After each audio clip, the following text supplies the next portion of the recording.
nice to meet you again. We are going to start our mathematical part of the lecture, and we are going to talk about many different things.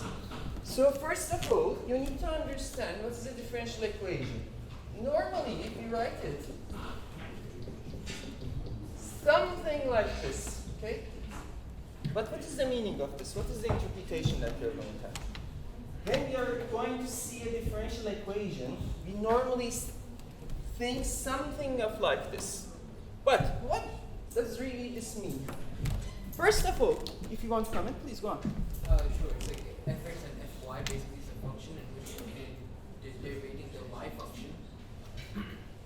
Basically, it's an fx-y function. Okay.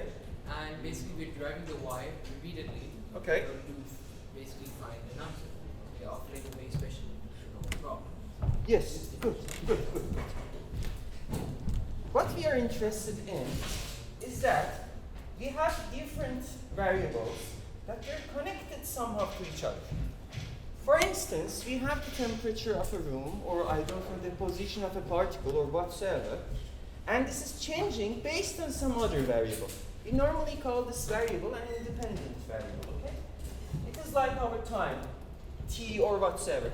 Here it is x, okay? And we normally take the variable that we are interested in, and it is changing based on the independent variable. We normally call it y of x, okay?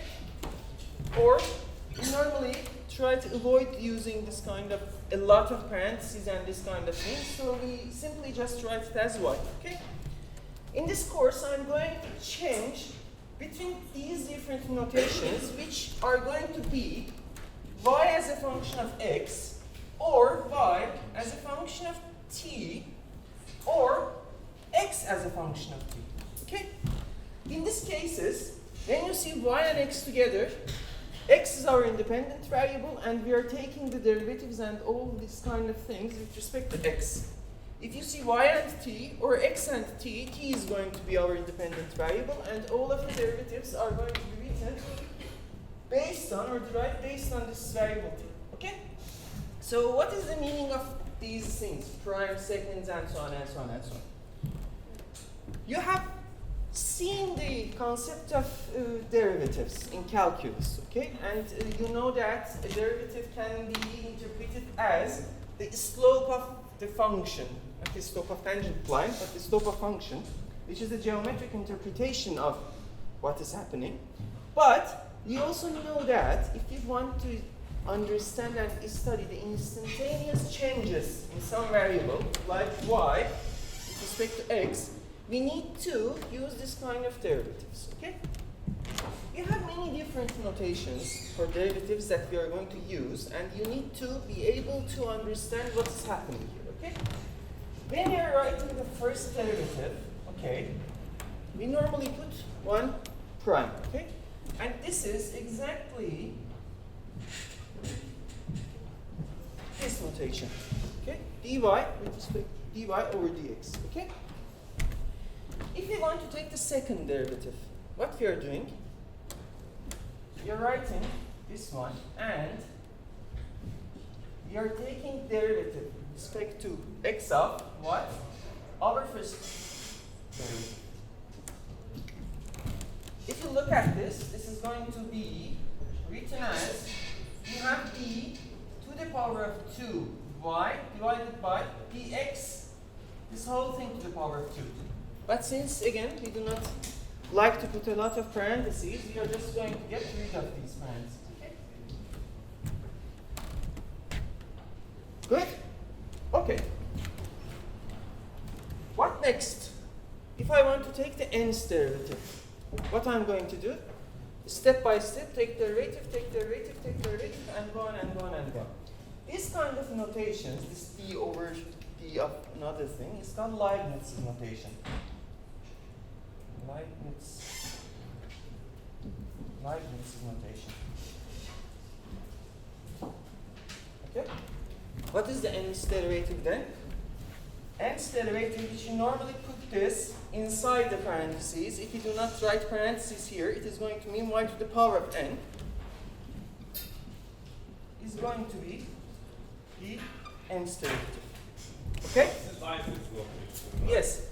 Writing derivatives in this form, d of something over d of another thing, is the Leibniz notation. Okay. We also have Newton's notation, which when we are taking the derivatives, we are just going to put some dots on these variables. I'm just going to talk about this as well. Okay? If I want to take the derivative of y with respect to t, what I'm going to write is dy over dt. And the rest, and the rest, and the rest. Okay? If I want to write the derivative of x with respect to t, what I'm writing is or x prime t or d of x over d of t. Okay? These are all the notations that you're going to use, and you need to be able to understand what we mean by this kind of things. Okay? We can also talk about Newton's notation for derivatives, which looks like this. If, for instance, we have this x as function of t,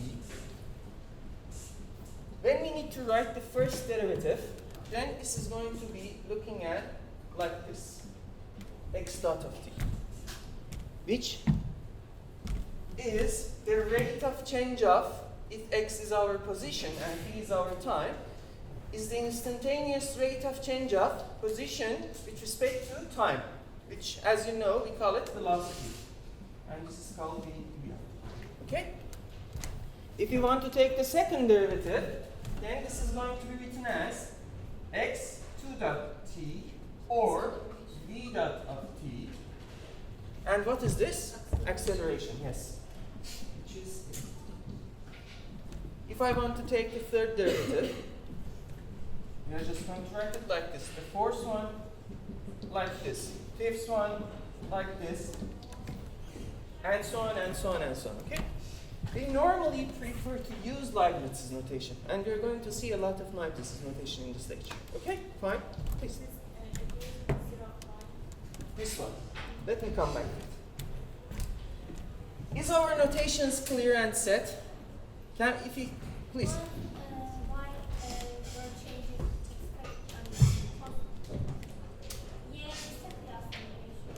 Yes, if y is a function of x, then this is our notation. If y is a function of t, then we are taking derivative with respect to t, and it is written in this notation. If x is a function of t, then it is written in this notation. Okay? It doesn't matter. If you have a function and if you want to take its derivative, you normally put that function over there, and the function that you're going to take the derivative is going to be looking like this. Okay? In these cases that we are taking derivatives, our functions are only functions of one variable, okay? There is only one independent variable. And this kind of derivatives and equations that you're going to see are called ordinary differential equations, okay? We also have partial differential equations, but just wait a little bit, I'm going to come to that point, okay? So, let's go to our, this that we have written here. What do you see? How can you read this? What is the interpretation of this kind of an expression in x, y, y prime, and so on? It is a differential equation, but let's write it in the reverse order. A differential equation, first of all, is an equation, so we need to have some equality. The moment you're introducing some derivatives inside of your equations, then that equation is going to be called a differential equation. Here, this means that we have an equation which is written in terms of x, y, y prime, and so on, which has the independent variable, the first derivative of that dependent variable, the second derivative, and so on and so on, up to nth order derivative. Okay? Fine? Equals e to the power of minus x2. Okay? Is this a differential equation or not? First of all, is it an equation or not? Yes. It is an equation, right? We have an equality.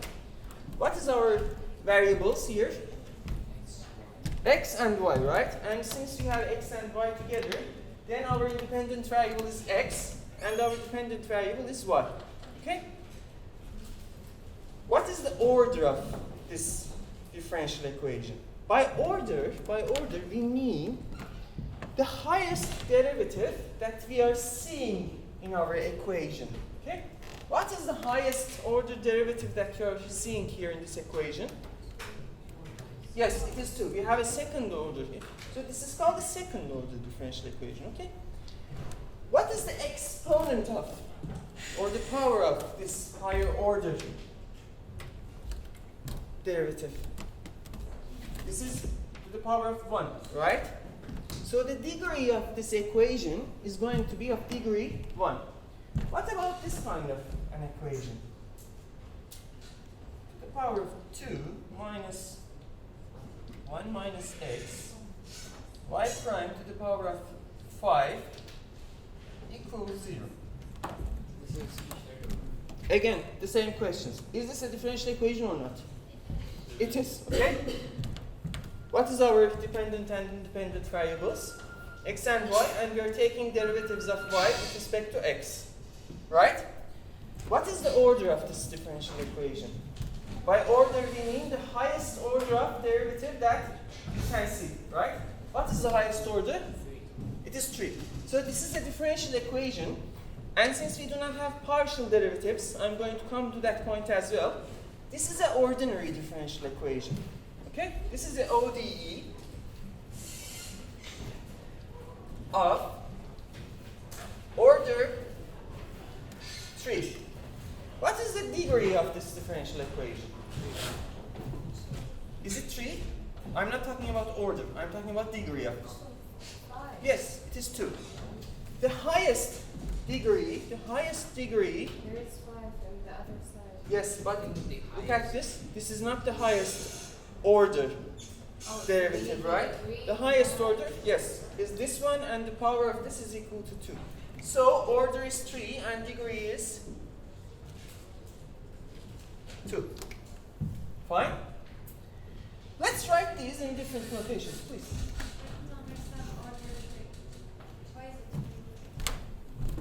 We have a derivative here. Right? What is the order of this derivative? Is it of first order derivative, second order, or third order? How many times I have derived this? Let me write this in this way. This is d3 of y dx3, right? Okay, this is the third order derivative of y with respect to x. Minus 1 minus x. Then we have dy over dx to the power of 5 is equal to 0. Okay? These two are exactly the same differential equations, but in different notations. So what is the highest order derivative here? 3. Okay, then the order of this differential equation is of 3.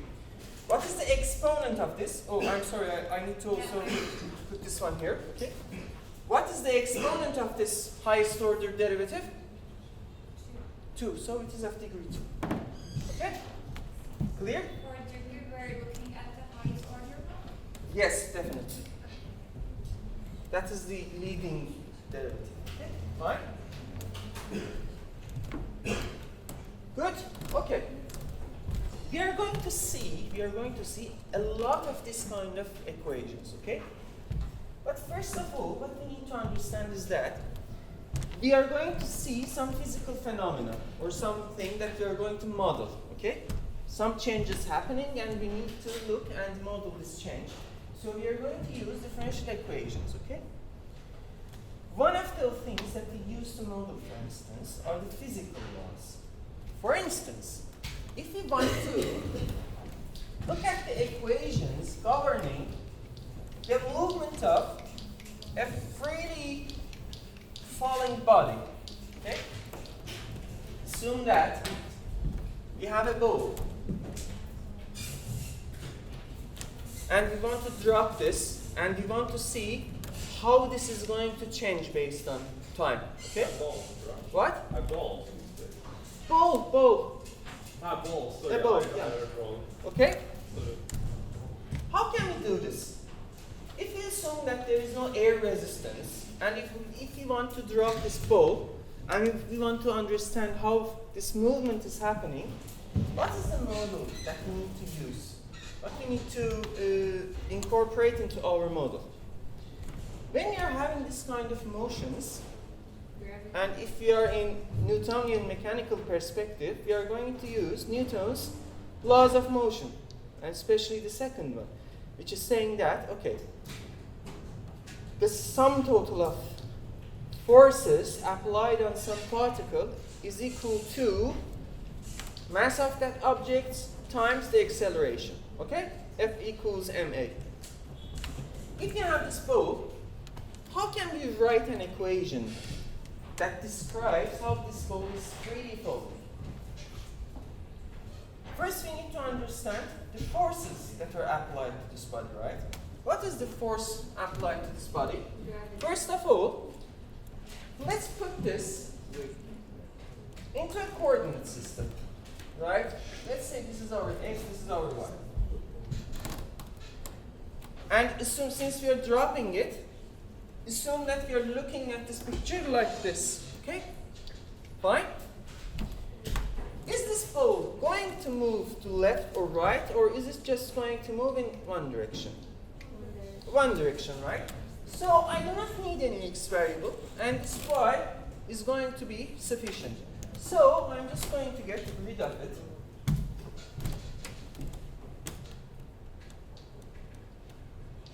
What else? What other variable I need to understand? Reaction. We have force, but what are the variables that we are interested in order to understand this? Gravity, acceleration. Are they our variables or the forces that we use to model something? Wait, no, there's no errors. I need to look at the time because I want to understand how this object is falling based on time, right? I need to understand if 1 second I wait, where this ball is going to be. If I wait for 10 seconds, where it is going to be, okay? So our independent variable here is going to be t, and our dependent variable, which is the distance that this object is falling, is going to be our dependent variable, right? So y is going to be actually a function of time t, okay? Do we know what is this function y? We do not know as of now, right? And we are trying to understand what this function is. So that is why we are using Newtonian mechanics and this kind of things in order to understand a model that describes this kind of a movement, this kind of a change, okay? And if we can write the governing laws of this motion, then that is going to be a differential equation. And this is going to be our first part of all the problems in engineering, okay? So, let's see. If we assume this body has mass m, then what is the force being applied to this one? It is the force of gravity, right? Which is given by mg. Okay? What else? Do we have any other forces being applied to this body?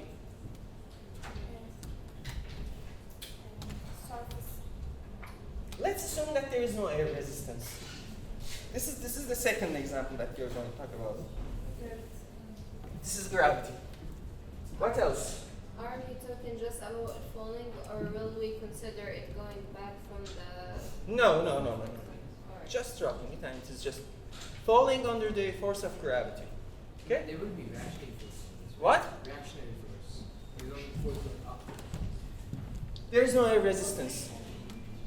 If there is no air resistance, Maybe we can, I don't know the concept, like how long it's going to go. we are going to understand about this kind of. But first, we need to understand the equation of the motion. Okay? Then we can talk about this kind of problems. If we assume that there is no air resistance, this is the only force applied to this. Okay? So if you write Newton's second law of motion, which states that F is equal to ma, okay, what are all of the forces that are being applied to this object? The force of gravity, which we write it as mg. Okay? Now we can cancel out the masses. And this was actually the Galileo's experiments that taught us that if we are having this kind of a situation that there is no air resistance and so on, no mass is going to get into the equation, okay? So, you have this equation, G is equal to A, and G is 9.8 meters per second square, and so on. So this is a fixed number. So, let me ask you a question. Is this a differential equation or not? No, it is not as of now. This our A, this our acceleration, is also a function of t, by the way. Okay? What is acceleration? It is d of v over d of t. Right? Is it the gravity acceleration fixed as 9.8? But for now we are changing the acceleration of the acceleration of the object.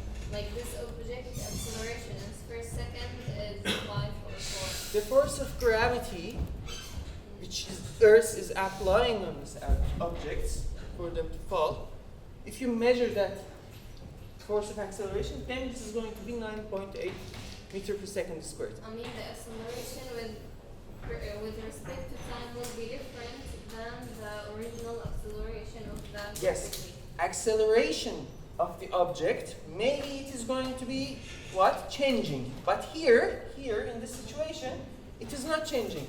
As time passes, the acceleration of the object is going to be a fixed number, which is this g, 9.8 meters per second squared. Okay? Fine?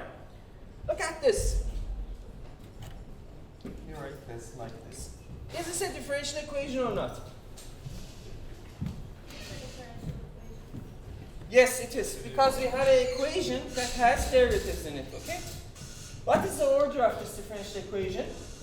It is first order. What is the degree of this differential equation? It is first order. First order, first degree. Good? If we also write this, because we are interested in the position of this falling object, right? Then I'm also going to write this v as derivative of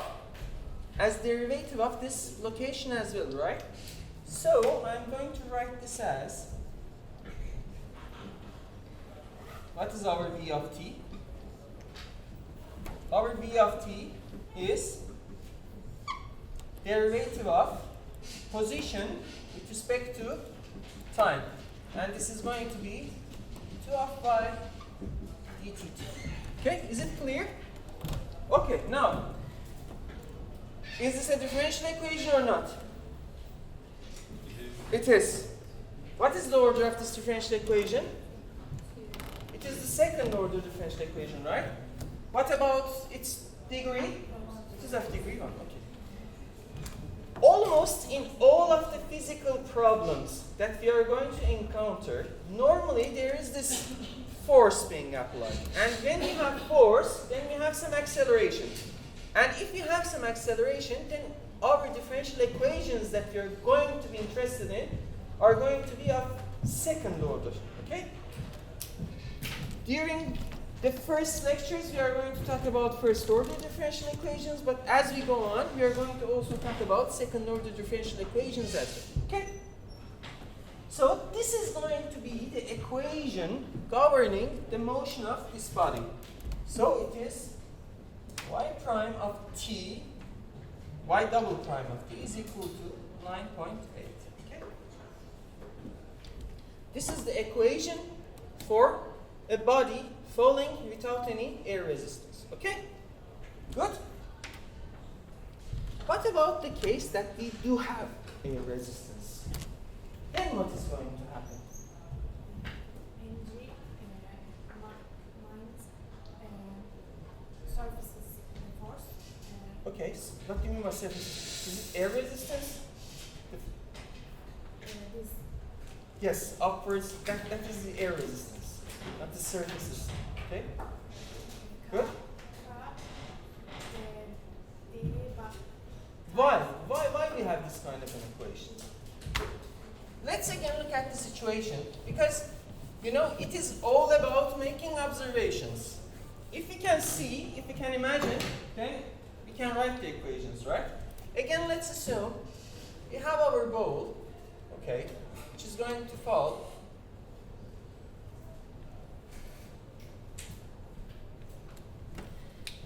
if we do have air resistance, what is this force applied to it?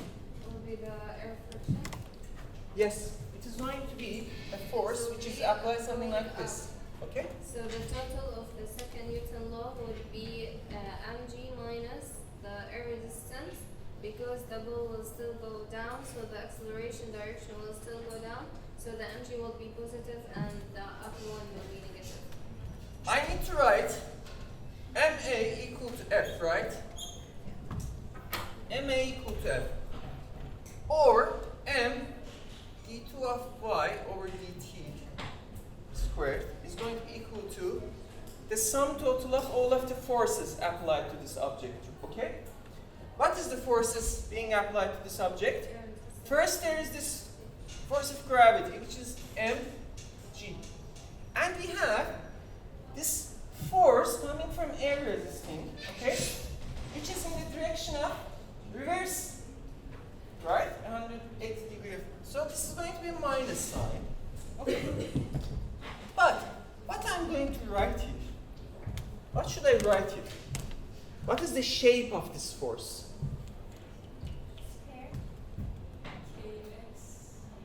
KX. Kx. Not X. K. The velocity. Y velocity. Why not acceleration? Why not the position itself? Y velocity. Y. Why dy over dt? Let's do an experiment. Try not to hit your friends, okay? If you have our hand and we suddenly move it, okay? Move your hands. What is the force applied to your hand, okay? Here. Or do it like this, whatever you like, okay? What do you feel in your hand? Cold lines. Not cold and this kind of thing, you know? We are looking at the engineering part of the things. So you should not look at, okay, the color of my skin is like this, I feel cold, I feel hot. It doesn't matter for us, for our problem. Since we are looking at the forces, you need to observe the forces that are being applied. It's called by air resistance because we are moving, so we're moving the air and the air. Basically, I can feel a force, basically. Okay, a force. But how is this force applied? When I'm moving this, what is the direction of this force? Yeah, it's like In which part of your hand you see that your hand is going to be stretched? basically When I'm the doing direction like that I'm this, is going, it it's like pushed opposite. like this or from this point? It's opposite. It is opposite, right? Since it is opposite, we are going to have this minus sign, okay? But let's do another experiment. This is how we can model the things. This is the art of observation. If I move my hand like this, or if you move your hand like this, do you still feel the same force? Like, but smaller. Yeah. No. If you do it There's a lot of with more speed, Wait, it's equal. what is happening here? Less force. We need to stop More our force. hand at a point. Can we say that this air resistance is related or proportional to the speed of this body which is moving or not? Yes. It is like that. You feel it, right? Do you all agree with me that as the speed is increasing, the air resistance that I'm getting is more, okay? So this is going to be proportional, and let's write it as K, the constant of proportionality, dy over dt. Is this fine? What? Doesn't shape of the Yes, of course. If I drop this object, or if we drop the people who are using their phones out of window, okay? They're having different shapes, right? Is it going to be the same K for all of these objects? No. That is going to be changing. How can we find the value of K? If you know the pace of what's going, Okay. like this one per square, we can calculate how much K that does per. Yes, exactly. This is also another important point that you need to be understanding. From point of view of Newtonian mechanics, we are driving this kind of an equation, okay? Let me also ask the same questions. Is this a differential equation or not? This is a differential equation. What is its order? It is second order. What is the degree of this? It is, yes, exactly, okay? from point of view of Newtonian mechanics, we can write this kind of an equation. This equation describes us how this body is falling under air resistance, under the weight of gravity, okay? But for different objects, we are going to have different K. How can we know that? Newtonian mechanics and this point of view is not giving us anything. It is just saying it is going to be a parameter, like K. How can we know this for different things? For instance, for this object, or if I jump out of the window, Should okay? we make all the other variables in the equation fixed, and so that we change only one thing so that we discover the K? How can we discover the K? Maybe we It is can, much more simpler. okay, maybe we can, you know, what you call it, put all the other values to one side, Okay. solve for K, and then we can put it back and then put all the values and then we can solve. We still have something that we do not know about K. How can we know this K? How can we know this parameter? By knowing the pace of scale. No. By having What about J- the shape is not like a bowl, or it is something like this? If I jump out of the window, Maybe we do what is it going to be for me? The pace that you are following, Okay. I mean, like, it's like this. Okay. We have to, like, first measure the pace and what is the... Wait. So maybe we make an equation in which like mg, right? If you do like this, right? It's Okay. like the same amount of force that you do from here to here. So maybe k is equals to mg perhaps. Okay, or maybe like something like that. Mg is about to find g. I don't agree with you on that. Anyone else? What is your ideas? How can we find this parameter K? Unnatural rules, is it related to the surface of falling with the... How can we know that it is related to surface? How can we know that it is related? Yes, exactly. This is exactly the same thing. If we want to understand this K for different objects, we need to do what? Experiments. We need to make some measurements. This is exactly the second thing that Galileo was doing.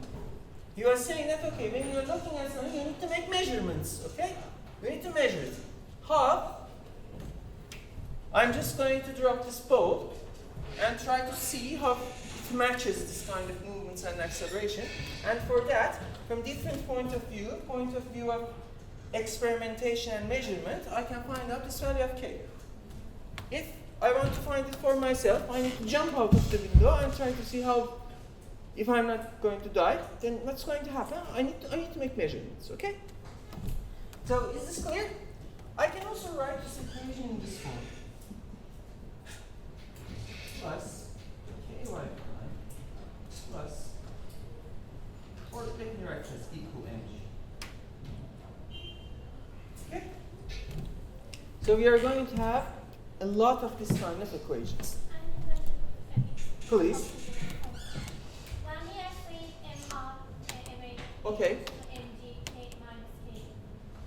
Okay. Is it exactly true that when we say MG, Okay. it is for the unit of non Non-air resisting? yes, so isn't it a bit wrong to write down like this equal to MG minus This, no, it is not, because I'm looking for all of the forces and I'm considering the sum total of all these forces. But MG is not the total of, MA. No, mg is the force coming from gravity.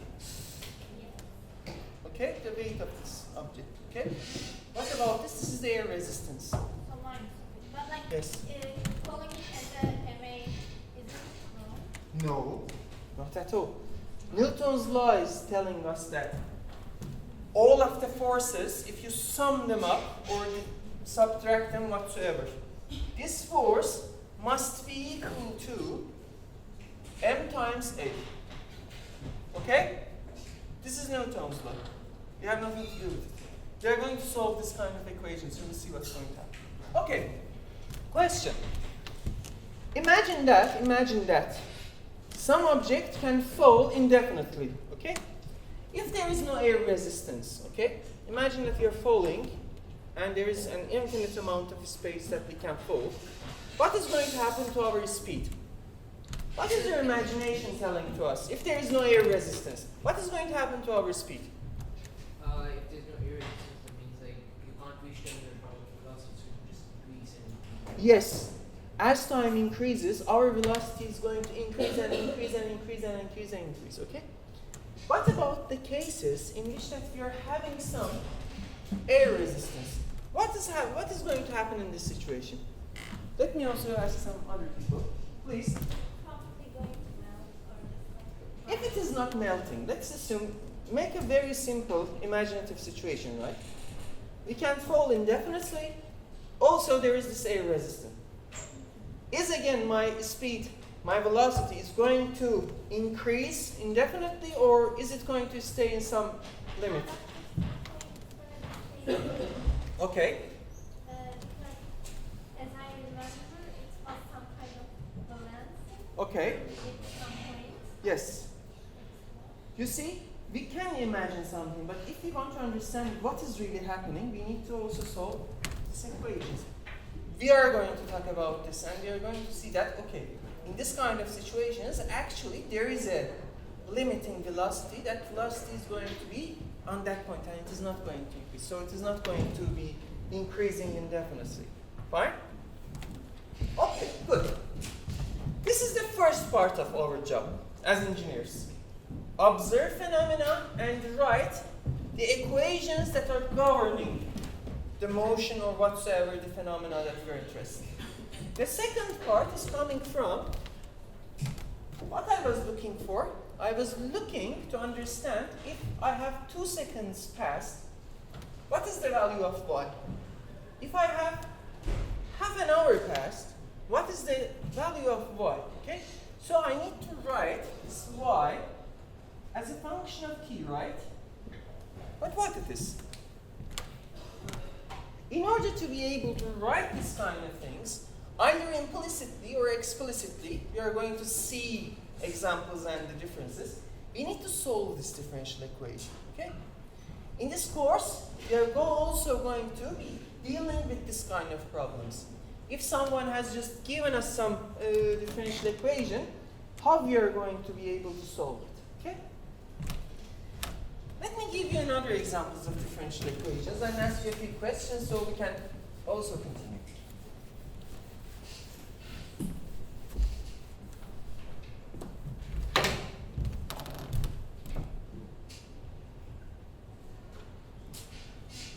Lejeun's equation is written as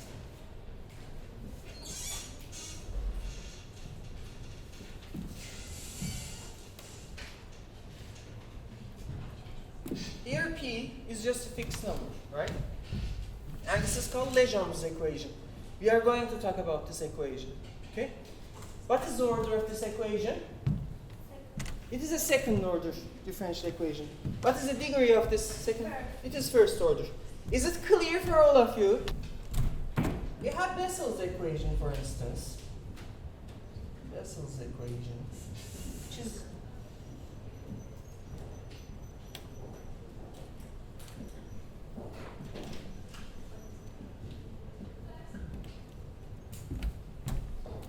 what is the order of this differential equation? It is a second order differential equation. What is the degree of it? It is first. Degree is first because the second order derivative is raised to the power of 1. Okay?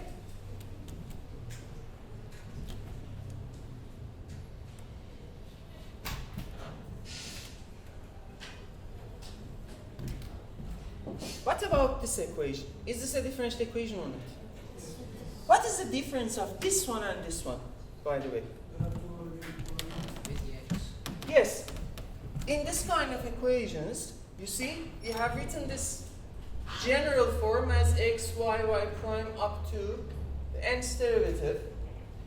Here in this case, x also appears. So the exponent of x is not 0.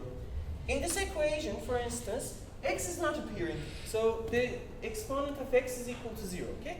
But they are all differential equations, okay? let's assume that someone has made some model of some physical phenomena coming from here or here. Okay? What about finding the answers?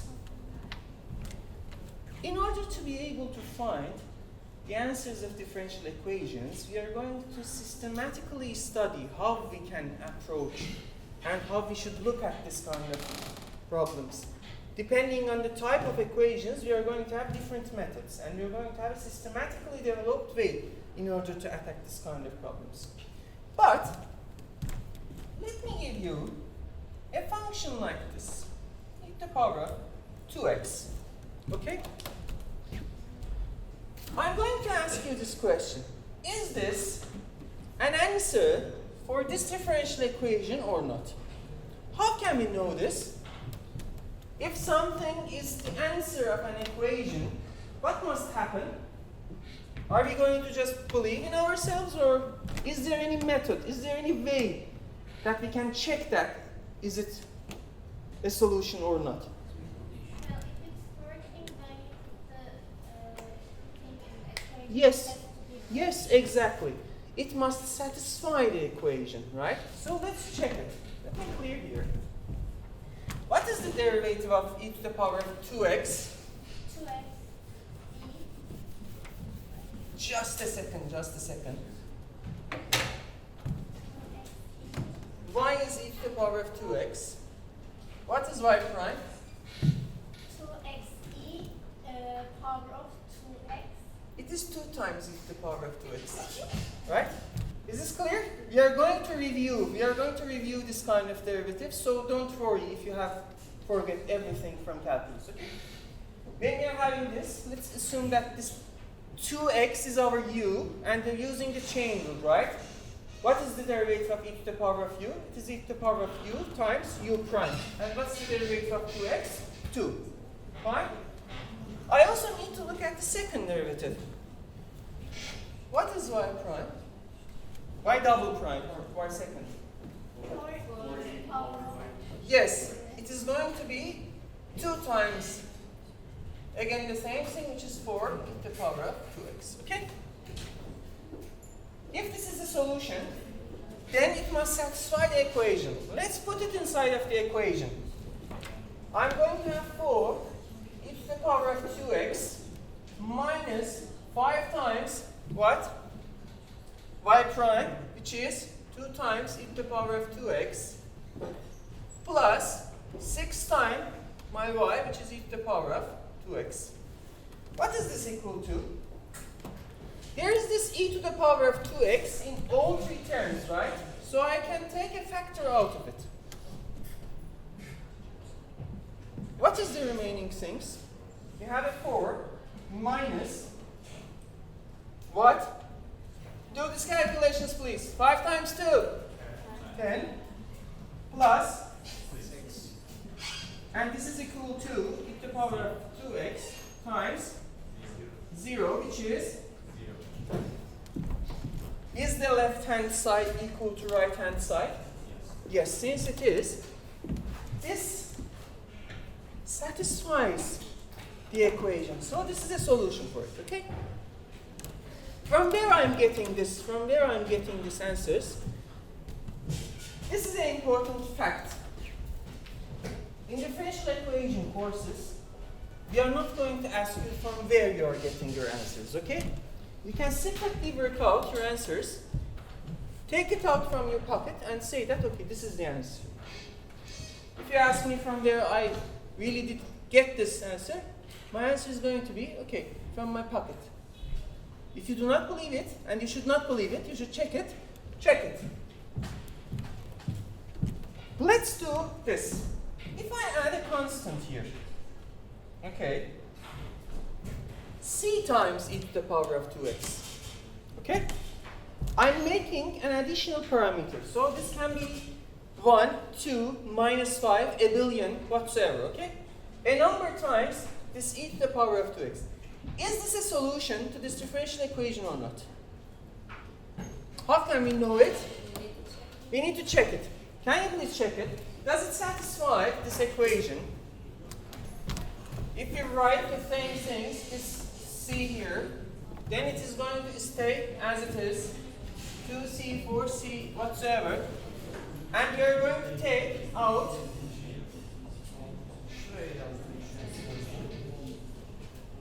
C times this, C times this, and okay? So not only a single function, but a family of functions are satisfying this equation, right? A family of equations are going to. Let me ask you another question. If y of x is equal to, this times, c prime e to the power of 3x, okay? Is this family of solutions with c prime is a constant parameter? B for the problem, it is set, but it can change. But when you're trying to look at it in our problems, then it is fixed. Okay? No, this is not derivative. Let me write this as C1. It is another, not the C, but another C. That is why I wrote it as a prime, okay? Can you please check this? Is this function a solution to this differential equation or not? Let's work it out.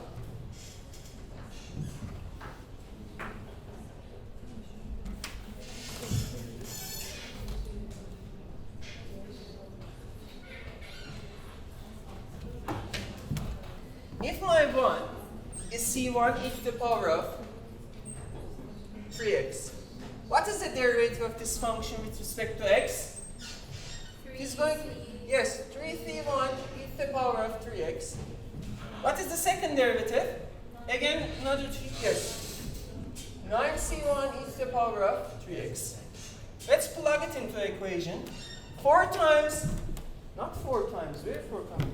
Yes, 1 times, yes. The function itself, which is going to be C1 times e to the power of 3x, okay, minus 5 times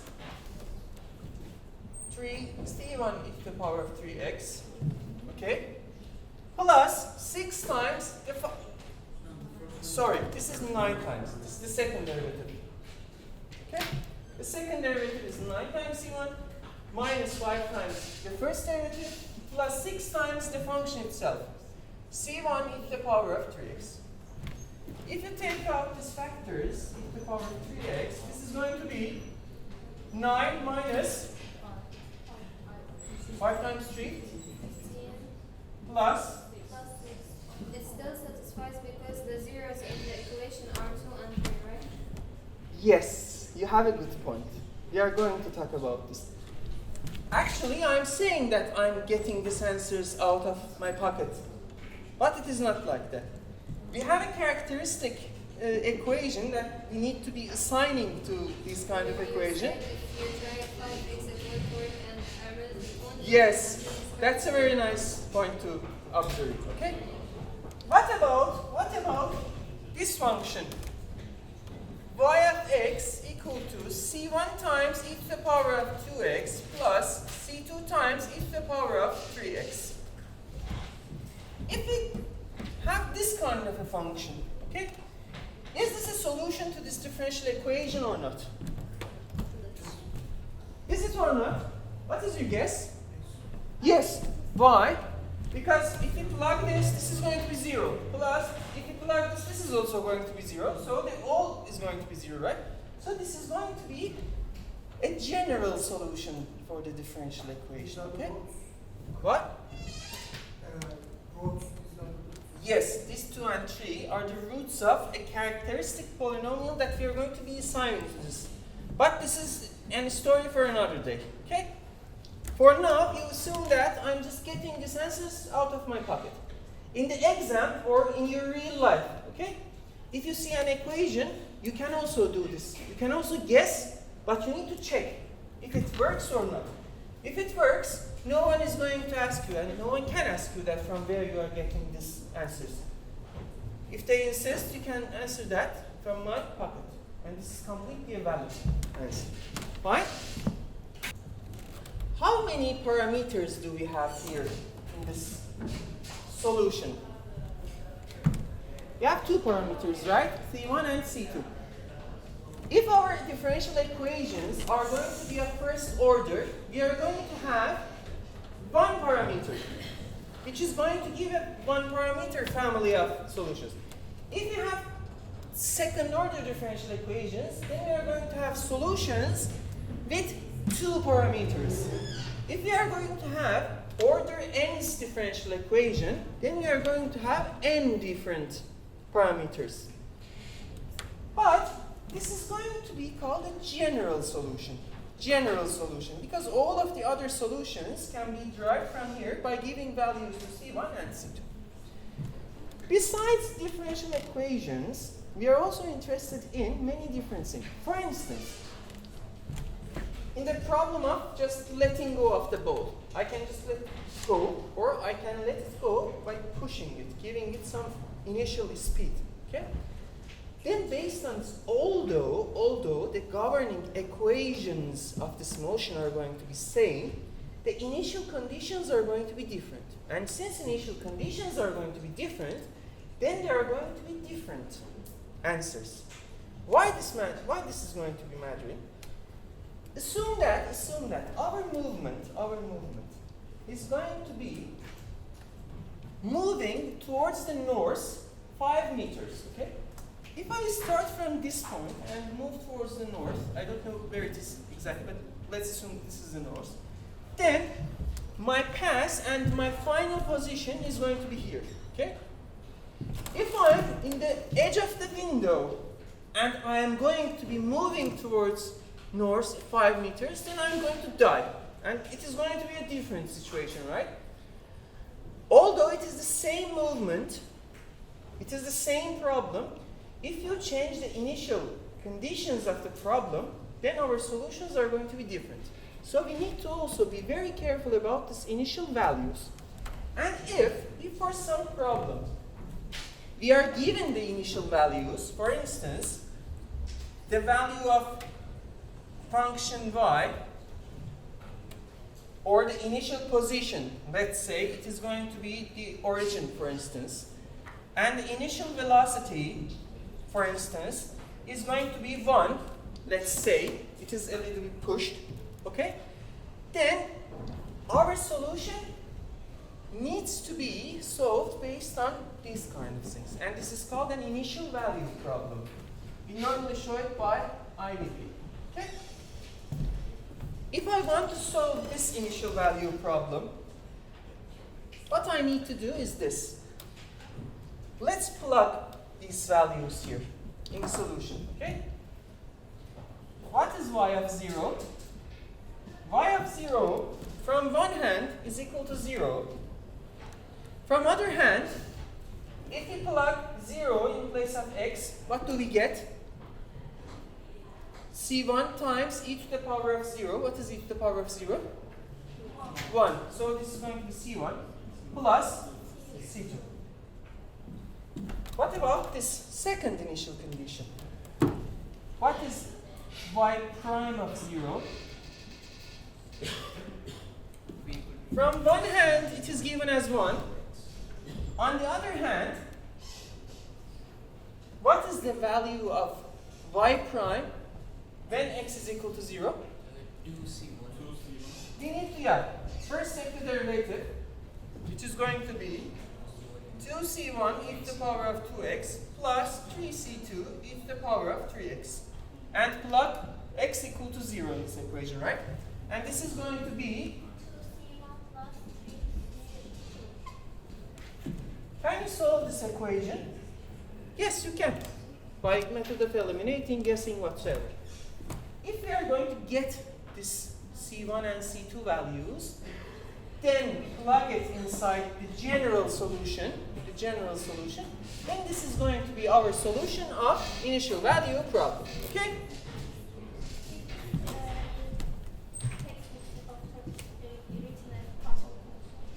What?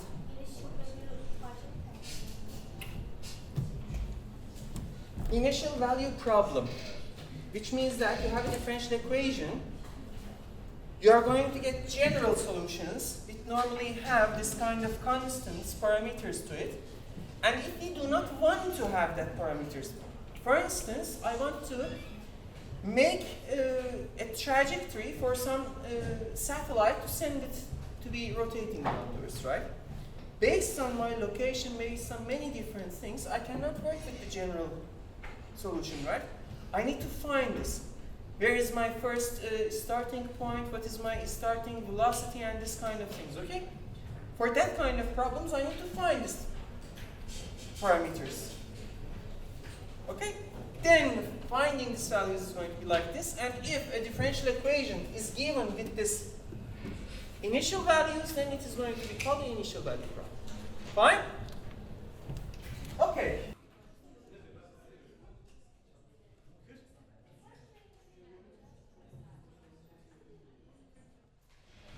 Up to now, the examples that we have seen were the cases in which our independent variable was only one variable. It was this x or the time t, okay?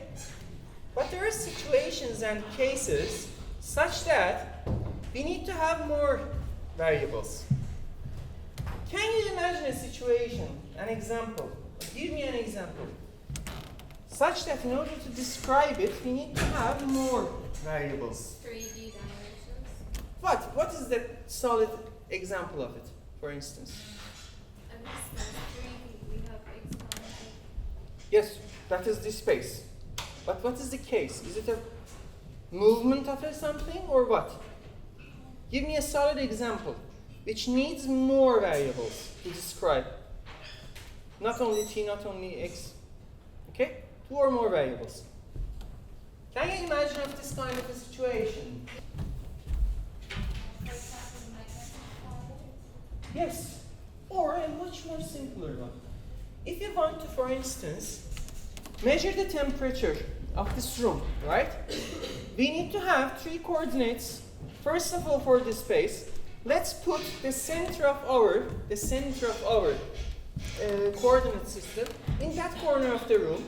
So we have x, y, and z, and each point that you can pick up from this space, okay, it has 3 coordinates, right? Also, we need to have some time variable because temperature is going to change, and I need to understand, based on this location and based on the time that has passed, what is this temperature changing, how it is changing, and what's happening here. Okay? So these are, for instance, the situations such that we need more variables. If we try to describe this kind of phenomena, then we are not talking about ordinary differential equations. In this kind of cases, we are taking derivatives with respect to different variables. For example, we are taking derivative with respect to the variable x. We are taking the second derivative with respect to x. Okay? This is called the rond, and it is called the partial derivative. Okay? Do you remember how we used to take this partial derivative? For instance, if I might w, this function is going to look like xyz plus 2tx plus e to the power of t, let's say. Okay? What is the partial derivative of this function with respect to x? In this kind of cases that we want to calculate the partial derivatives, we need to assume that all other variables, they are just like a constant. Okay? And the variable that is changing is this one. And take the derivative with respect to that. Okay? So in this case here, if I want to take this derivative with respect to x, I need to assume that y, z, and t are all constants, and then behave like they're not mattering anymore. Okay? So what is this going to be? Let's take this derivative. What is the derivative of x, y, z with respect to x? Yes, because y, z is some constant which is multiplied to x. Okay. What is this derivative? 2t. Yes, 2t. What about that? E to the power of t's derivative with respect to x. Because of x. Yes, it doesn't have an x. It is just a number. Okay, so it is going to be 0. What is this derivative with respect to t? Or y or z or whatsoever you would like to have. 0 plus This is going to be 0. 2x. 2x plus et. e to the power of t, yes. And so on and so on and so on, okay? This is the way we are normally dealing with partial derivatives. In this course, we are not going to talk about partial differential equations at all. But they are also super important equations, and they are normally hard to solve, and they appear in many engineering and mathematical problems. For instance, we have Laplace's equation, which reads like this.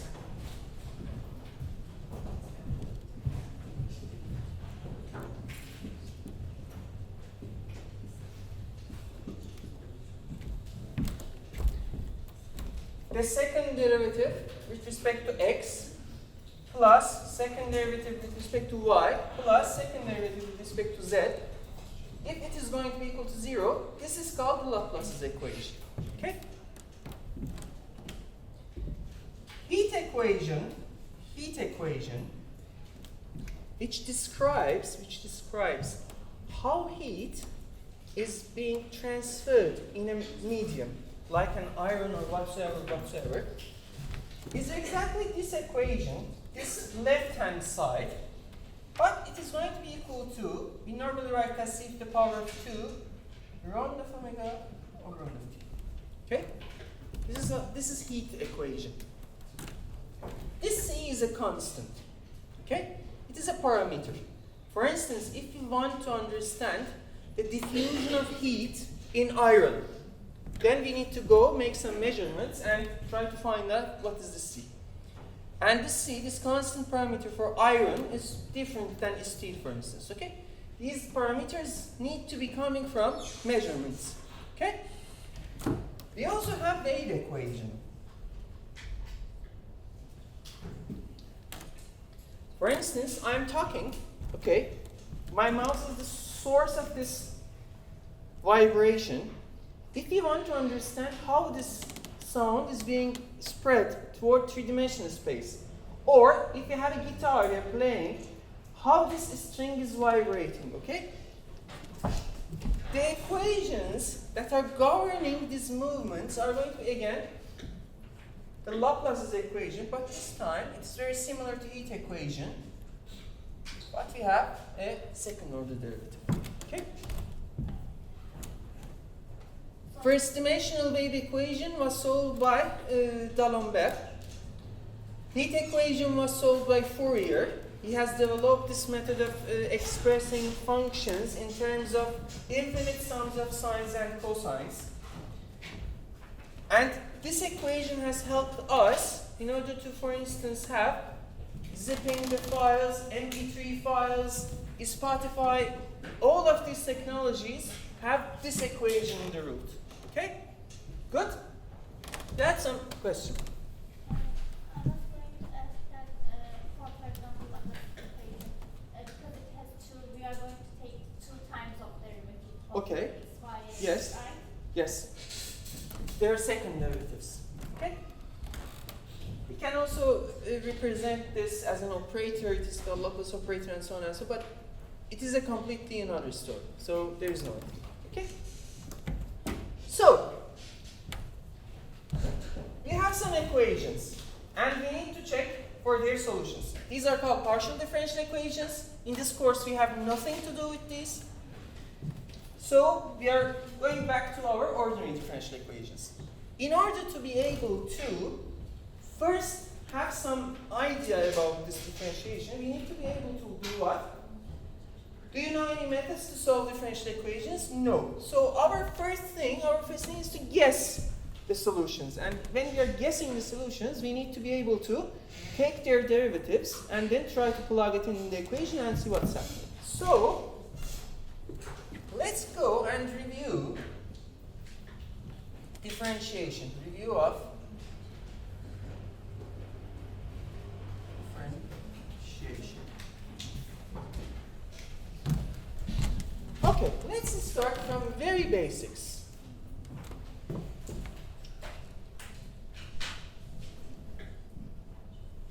If I have a constant, what is the derivative of a constant function? Zero. Yes. What is the derivative of C times X. C. Yes. From now on, I do not want to write a lot of d over dx or this kind of thing, so I'm just going to write it as this, for instance. Okay?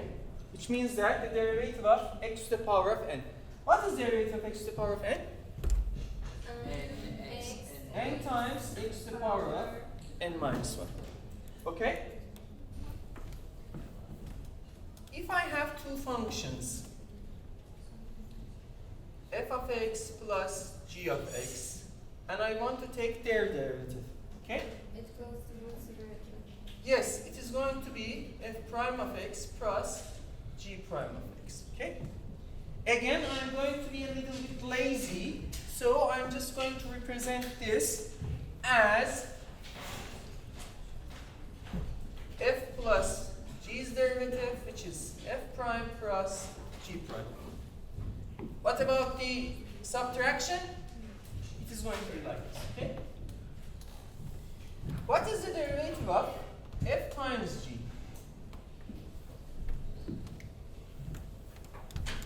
F multiplied by G. What is that called? Prime. Derivative. G prime plus G multiplied by F prime. Is it combined differentiation or something? It's just similar. Clear? What about 1 over g's derivative? Should be g Minus 1 over G squared. Yes. How do we calculate it? I don't know. should be 0. If you write this as g to the power of minus 1, if you write this as g to the power of minus 1, is this very similar to this or not? In mathematics, we always do this. If you have a problem that we do not know how to solve it, we turn that problem into a problem that we know how to solve it, okay? So this is the same situation here. So it is going to be minus 1 times g to the power of minus 2, which is going to be fine. And we assume that this g is not equal to 0 at the points. Okay? We are taking this derivative at the points that g is defined, okay? What about f divided by g's derivative?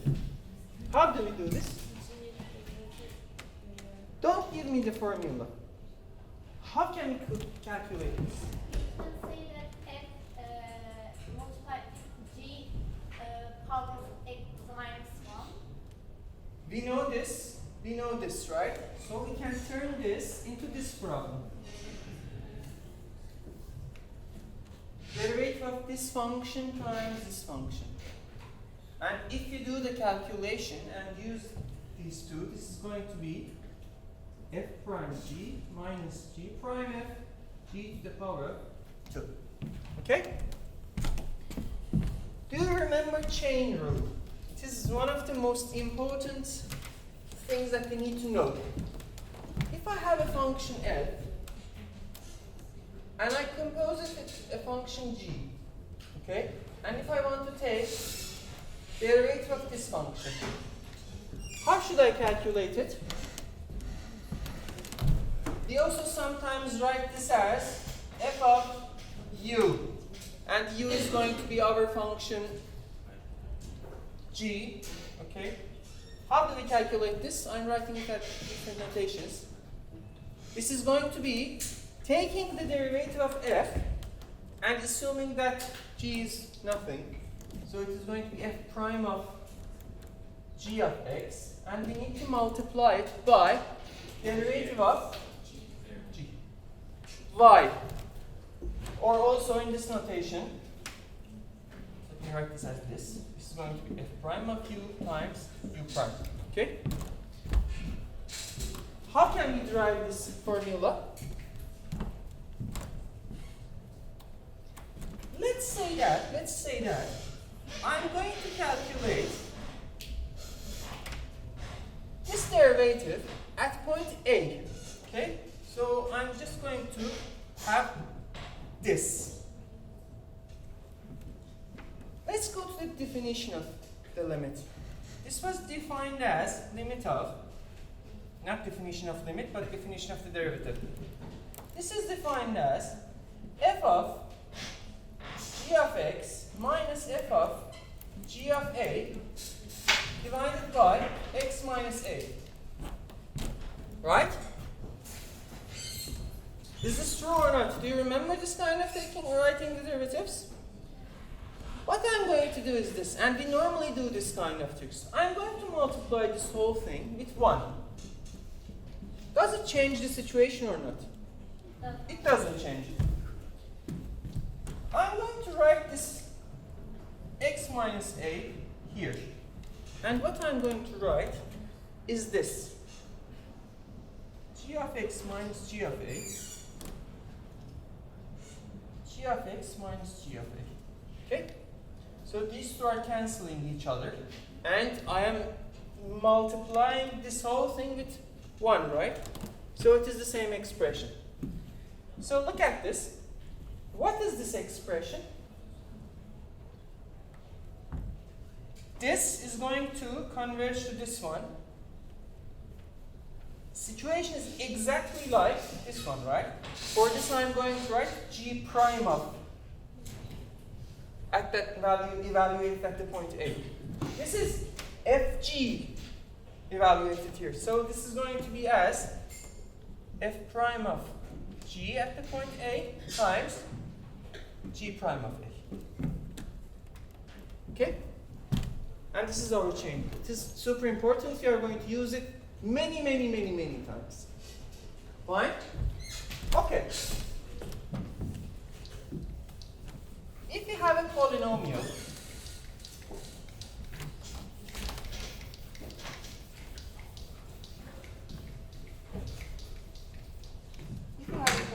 like this, a0 plus a1x plus a2x squared plus an x to the power.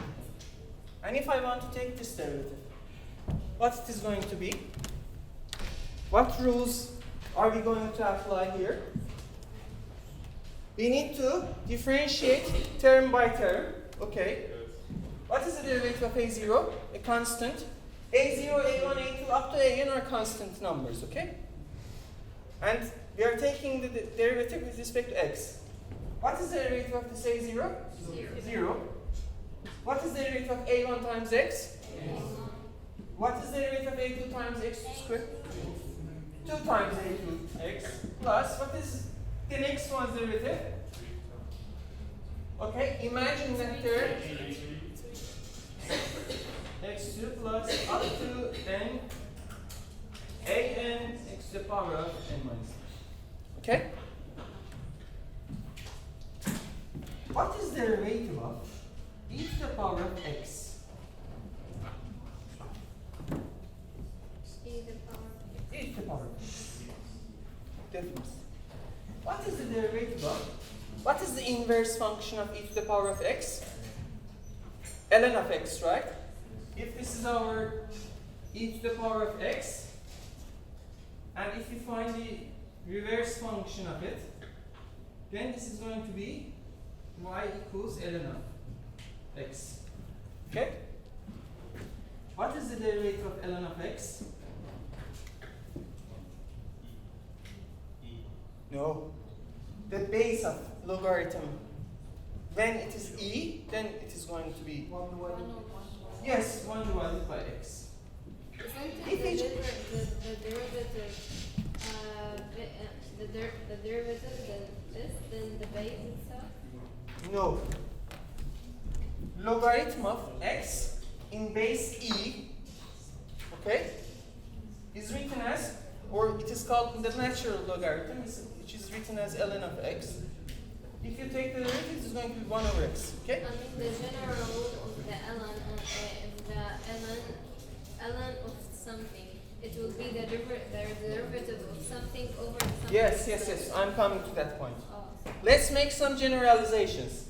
If you have e to the power of u, and if I want to take derivative, what is it going to be? it is going to be e to the power of u. We are using the chain rule, right? And multiplied by the derivative of u. So it is going to be u prime times e to the power of u.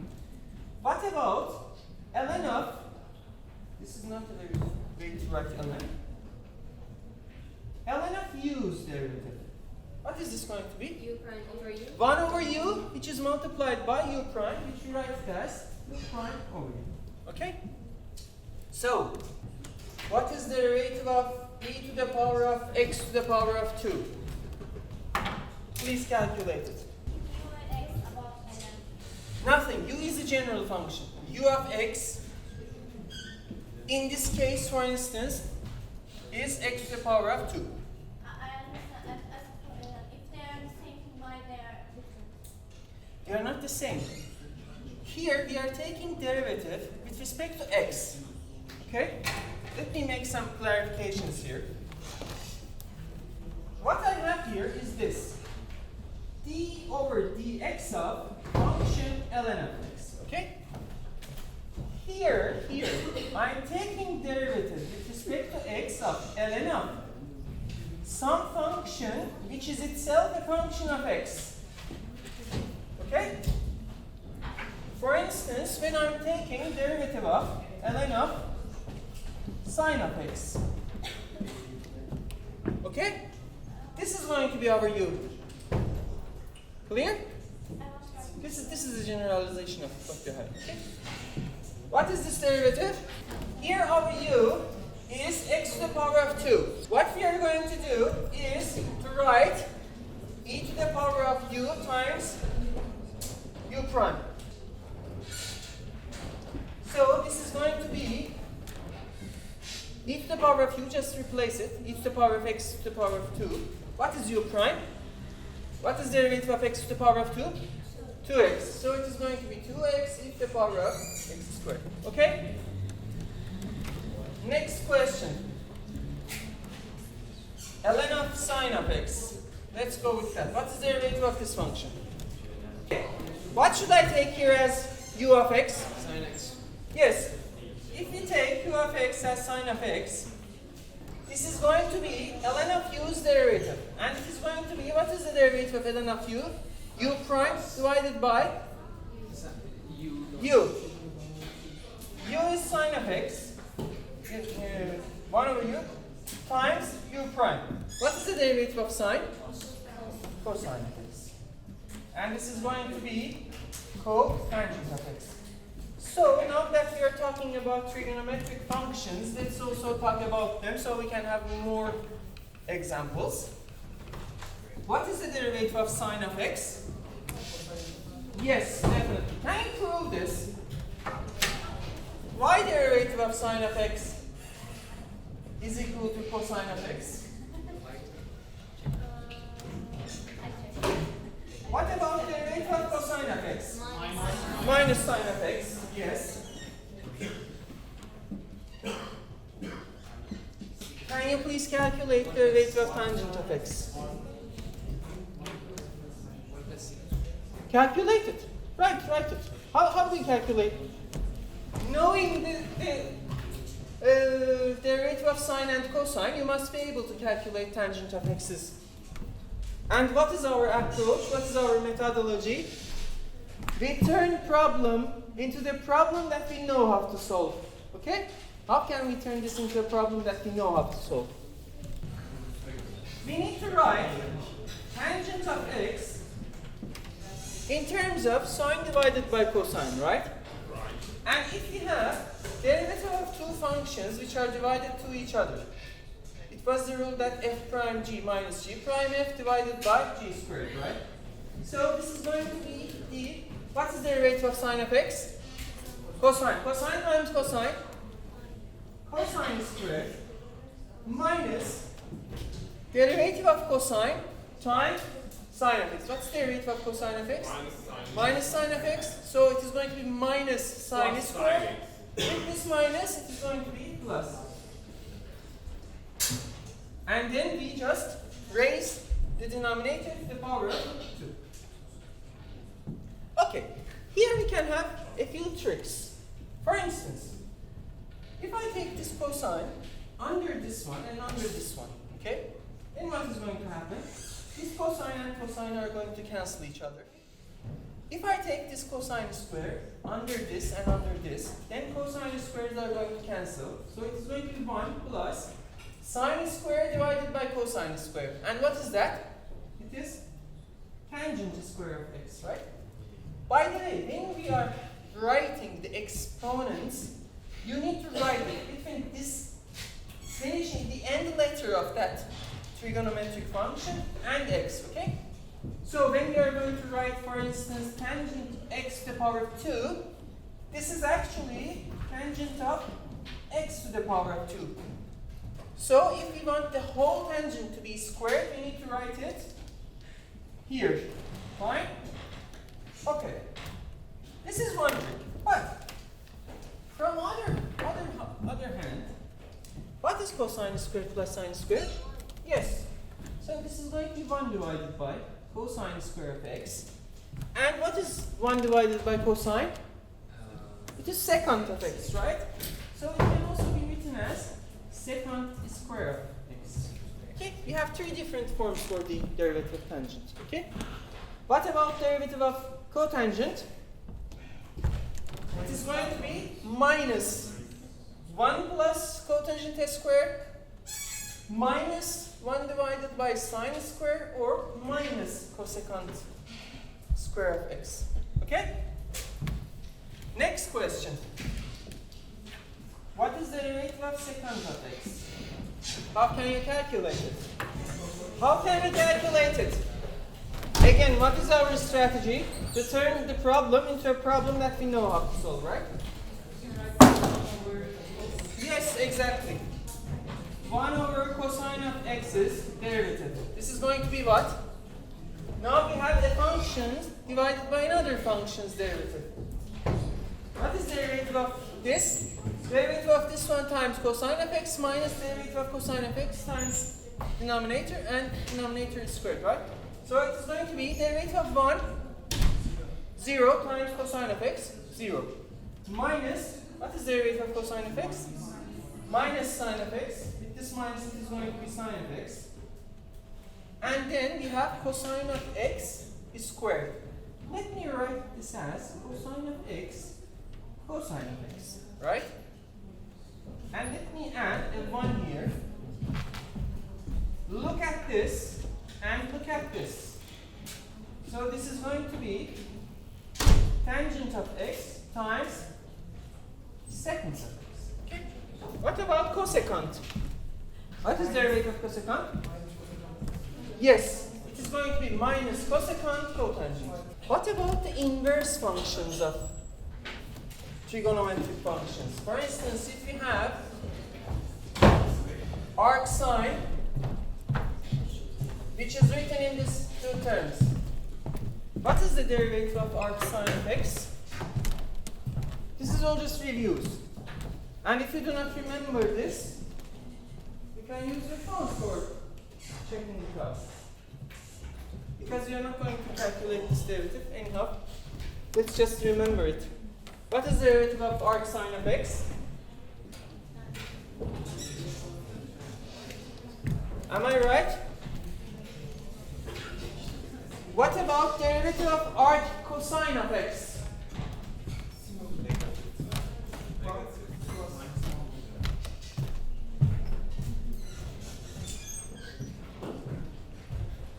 Derivative of arc cosine of x is minus 1 divided by square root of 1 minus x. Okay? What about arc tangent of x's derivative? 1 plus 1 plus? divided 1 plus square. 1 divided by 1 plus x squared. Okay? What about derivative of arc cotangent? 11 1 plus x squared. No, minus 1 divided by 1 plus x2. Okay?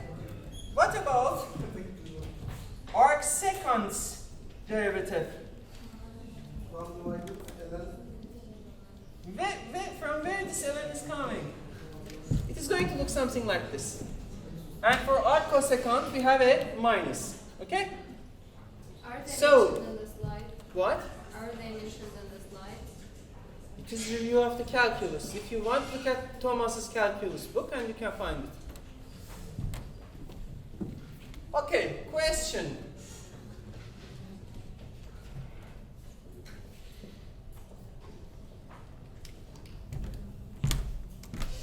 What is the meaning of this, first of all? Second degree. Yes, it is the second derivative of, no, no, it is. The second derivative of our tangent. What should we do?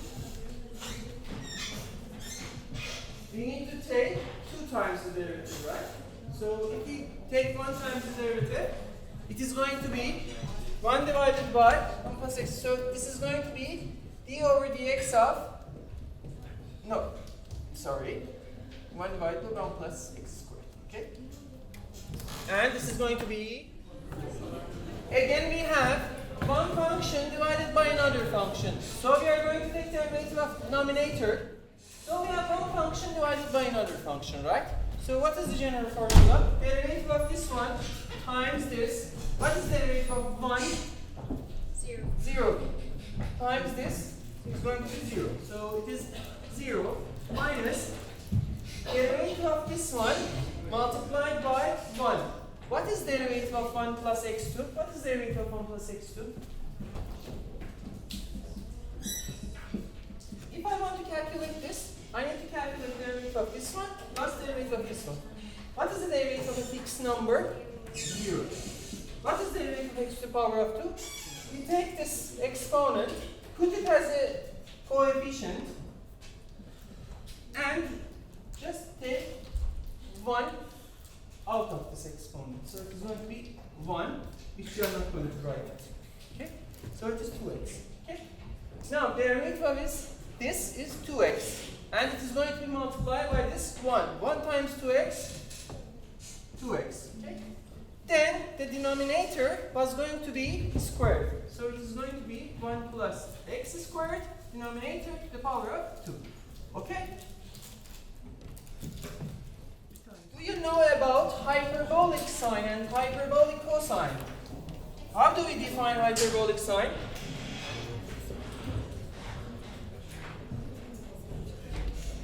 This notation means that it is defined as e to the power of x minus e to the power of minus x divided by 2. Cosine hyperbolic of x is defined as e to the power of x plus e to the power of minus x divided by 2. Normal sine and cosine, that we know them, they are parametrizing a circle. Okay? But if we want to parameterize this normal hyperbola, then we need to use hyperbolic sine and cosine, which are defined like this. Okay? Now, cosine hyperbolic of x. Cos h of x. Okay? Cosine hyperbolic. They call it cosh and this kind of thing, so I'm not that good with this kind of thing, so I'm just calling them cosine hyperbolic and sine hyperbolic, okay? So, question. What is the next question that I'm going to ask you? No. The hyperbolic of x. Yes, exactly. How to take derivative of sine hyperbolic of x and cosine hyperbolic of x. So can you please calculate this? We always need to find someone that we know. Okay? Who do we know here? E to the power of x, right? If I want to calculate, for instance, sine hyperbolic's derivative, I need to use the definition. This is why also definitions in mathematics are super important. We need to know the definitions. So I need to take the derivative of e to the power of x minus e to the power of minus x divided by 2. Okay? Can I write this as 1 over 2 e to the power of x minus 1 over 2 e to the power of minus x? Yes. I'm just turning it into the things that I know and I'm familiar and I'm easier to work with them. Okay? So, this function minus this function.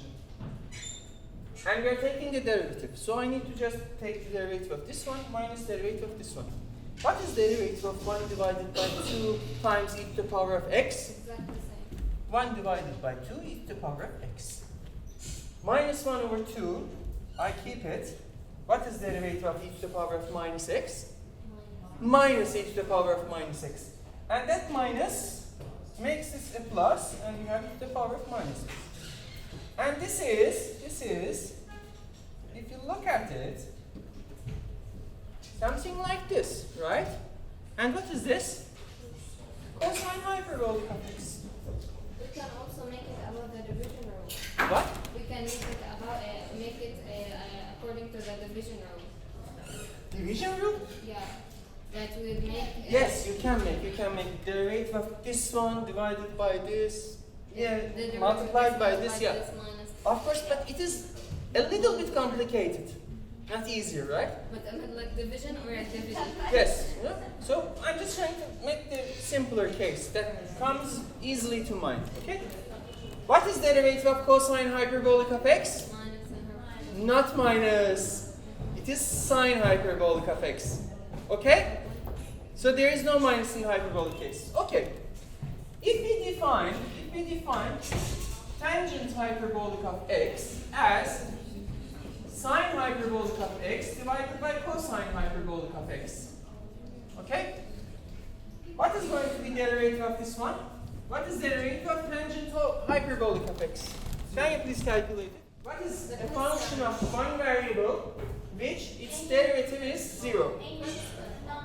Any constant function. Is tangent hyperbolic a constant function? No, so its derivative cannot be 0.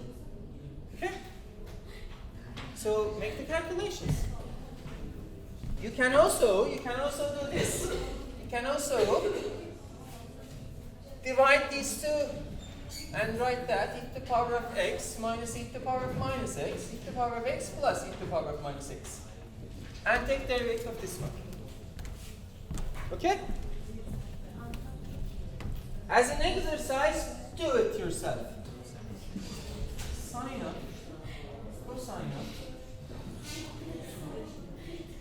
e to the power of x. I have no idea if minus. We have this function. Can you please calculate the derivative of this function?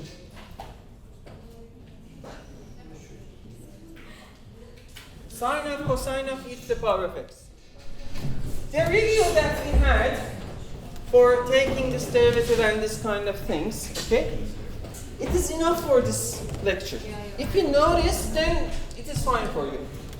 Next week, you're also going to have the review of the integrals and this kind of things. If you're also familiar with what you're going to use, then it is completely fine, okay? But you need to be able to also take implicit derivatives. Means what, for instance? ln of y plus c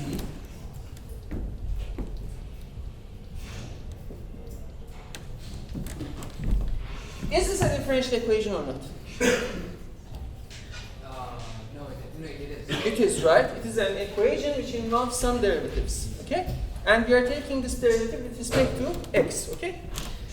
In examples that we have seen, we can write y of x as some function given as x, okay?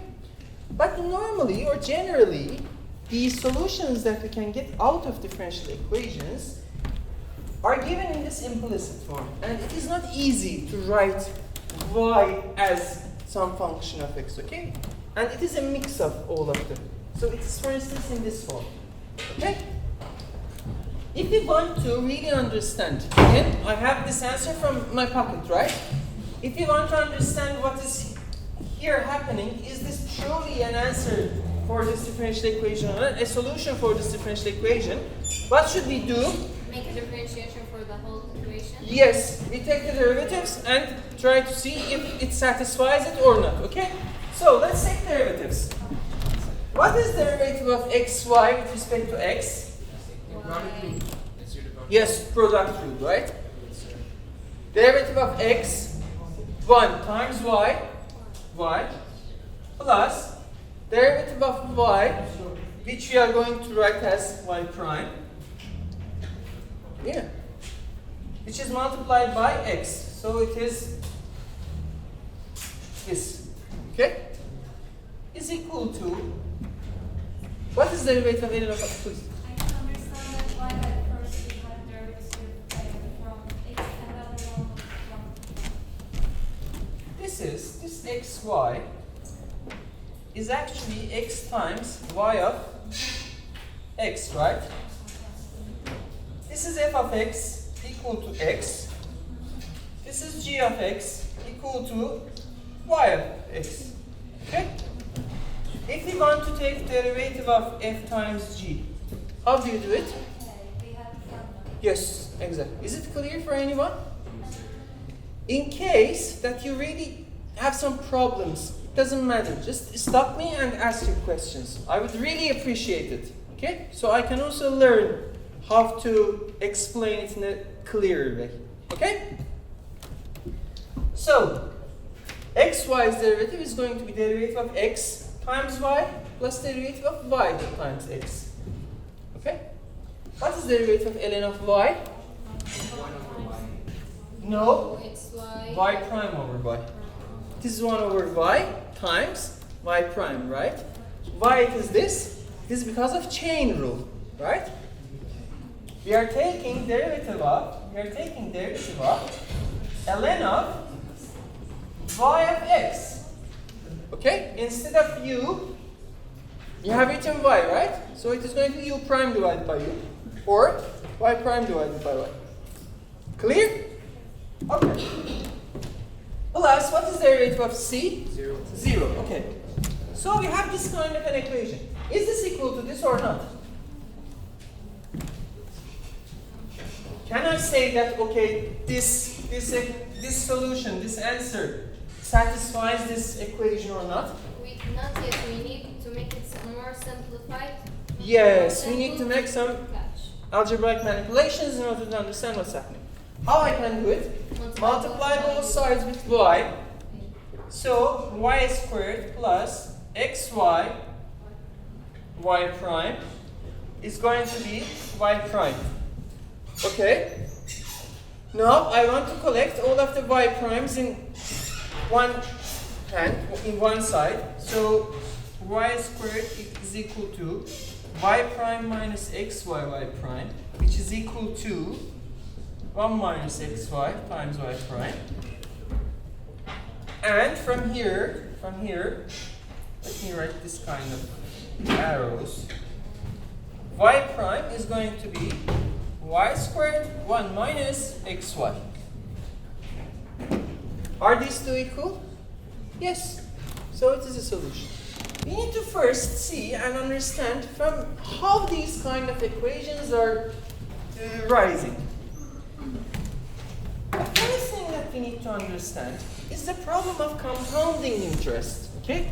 This number E that you know as the Euler's number 2.7181828 and this, right? This has actually been discovered by Jacob Bernoulli when he was working on the problem of compound interest. What is the problem of compound interest? Let's say that we have a principal amount of capital, which we call it P. It can be $10, it can be $100 million, whatever. Okay?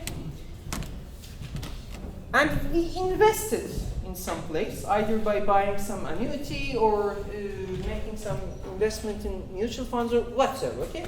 And we're getting this amount of yearly interest.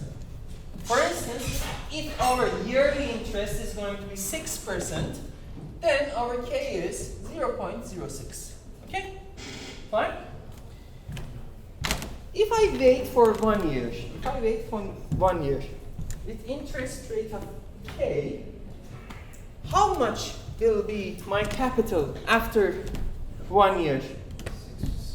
106. No, Wait, 6. not work with 6. This is an example. Work with the general case of K. Okay? I will have my principal, and I will have K times that principal, right? This is the meaning of I'm getting 6% of that principal. I'm getting K% of that principal. Yearly, right? Yes, yearly. At the end of year 1, this is going to be my case. So it is going to be equal to P 1 plus Okay. Okay? If I wait for another year, then what's going to happen? May I ask? Yes. I said 106 and you said wrong, but that's right. Wait, sorry. This is an example. If I change the interest rate for 8, Alright, then what? I made at that example. If I wait for another 1 year, okay, let's call this A of 1, and I'm writing a Y here because it is compounded yearly. What is a Y of 2? Then this is going to earn interest on it, right? K%. So this is going to be multiplied by 1 plus K. So it is going to be P 1 plus K to the power of 2. If I wait T years, what is going to be my investment after T years? Okay? Now, if instead of waiting yearly, we want to earn interest monthly, okay? Then what is going to be our situation? After 1 month, how much will be my principal? If I'm having this monthly and if I wait for 1 month, my principal is going to be increased by 1 plus K divided by 12, right? Fine? What about if I wait for 12 months or 1 year? It is going to be P 1 plus K divided by 12 to the power of 12. Okay? So are we keeping the interest as annual but calculating how much is the cost? Yes. Interest rates are normally quoted as yearly. Okay? If I want to earn interest monthly, but I wait for T months, how much it is going to be after the end of month T? One plus K. To the power of T. Is it T or if this T is based on what? Months or what? Months. Our time is going to be, you are calculating it based on this T, okay? But since we are getting it 12 times in a year, so we also need to also add here. So what should I write here? Is it 12 T? Is it T? How can we formulate this? This is the question. From the beginning, we are taking as months. So if we Okay. are taking as months, it has to stay as T. We Okay. already changed the formula for months. Then we say T divided by 12. Okay. So it has to be T. Okay. If it is by months. Yeah. Okay. So this is going to be T. If we take our T, again like this, as yearly cases, okay? But we earn interest monthly. Then what is going to be our formula? Then we are going to have here a 12T, right? Because each year we are having some, what? 12 months. Okay. This was a play such that I can have some troubles. That is why it is 12.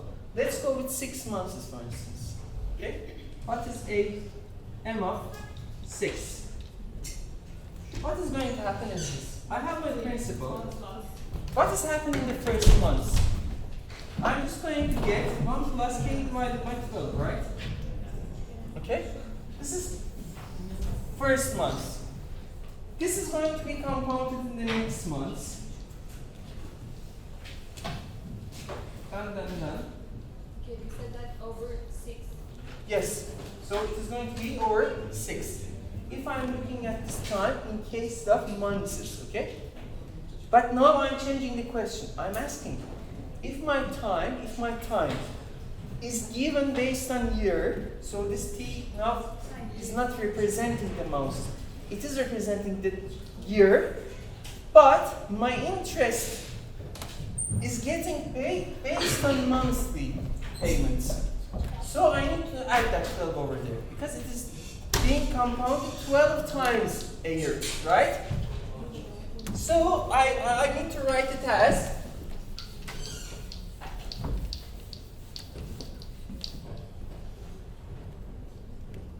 a equal to p1 plus k divided by 12 times t. Okay? Again, question. If I want to get daily interest rates, okay, what should I do? Yes, for daily interest rates, we are getting 1 plus k divided by 365, the power of. T we are taking as days. Let's go with the years and fix that. Then 365 T.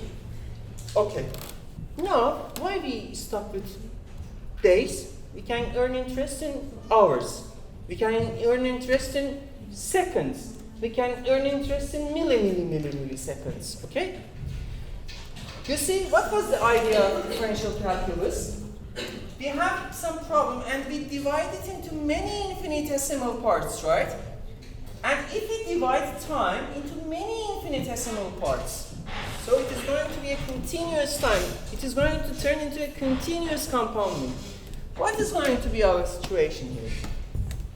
If we divide that time t into n pieces, let's divide this into n pieces, which we are going to get p 1 plus k divided by n, and after t years it's going to be n times t, okay? If I don't do it in yearly, but n times in years, I divide the year into n pieces, I earn interest, take it out of the bank, put it again, and do this n times. But I want to do this continuously and infinitely many times. So what is going to be my case here? If my a of t, I'm going to define it as limit of this n going to infinity, so we're dividing time into many tiny pieces, then what is going to happen here? This is going to turn into something which, let's see. What is this limit? Limit of n going to positive infinity of 1 plus 1 divided by n to the power of n. Because we are dividing too much, it's like getting close to 0. First of all, we have a sequence, right? What is the first term of the sequence? Plug n equal to 1 in this expression. What is it going to be? 1 plus 1 divided by 1 to the power of 1. And what is that number? 2. If we place n equal to 2, then what's going to be happening? 3 divided by 2 to the power of 2. If I place 3, then what's going to be happening?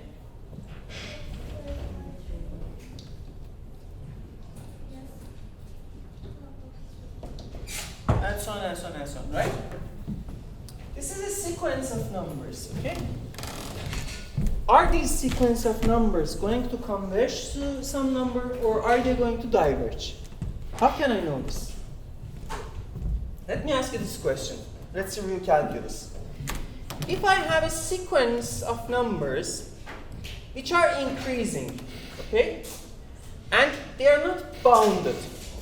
They are not bounded and they are increasing. What is going to happen to this sequence if we take the limit of the sequence? Imagine a sequence which is getting bigger and bigger and bigger and bigger without any bounds. There is no limiting ceiling, so it is going to get bigger and bigger and bigger. So what is going to be the result? Yes, it is going to diverge to infinity, right? Question. If we have a real sequence which is increasing, but is bounded, then what is going to happen? For instance, this is our n's, 1, 2, 3, 4, whatever. And these are the values of our sequence. If it is going to increase, but it is never going to cross the value of 5, for instance, okay? What is going to happen as n going to infinity? Is it going to converge to some number, or is it going to diverge to infinity? it is going to converge. It is Weierstrass's theorem. If we have a sequence which is increasing or decreasing and is bounded, then it must have a limit, okay? This sequence actually has a limit. And its limit is equal to this number, e, which is defined as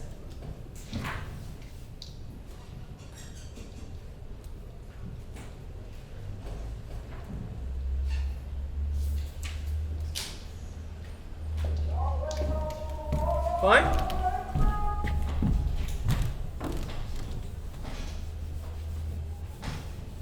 If I change a limit, if I change a variable, for instance, define h as 1 divided by n, okay? Now what is going to happen? I'm just going to write this limit, as h tending to there. If n goes to infinity, h is going to 1 divided by infinity. What's going to happen? 0, yes. This is going to converge to 0, okay? And this is going to be written as 1 plus h to the power of 1 divided by h. It is again the same limit. If we have some constants multiplied here and here, then the result is going to be e to the power of this number times that number. Okay? Fine? This number A and B, there are some fixed numbers. For instance, if I ask you what is the limit of 1 plus 3 times n to the power of 6n, then the answer is going to be e to the power of 3 times 6. Okay? The number e can also be calculated in this way. As an infinite sum starting from 0 to infinity of 1 divided by n factorial, which is 1 plus 1 divided by 2 factorial, 1 divided by 3 factorial, and so on and so on and so on. Okay? So, question. Why this, and this limit, they are the same thing. Okay? As an exercise, think about this. And if you can prove their equivalency, you will get some extra points. Fine? Okay. Let me come back here.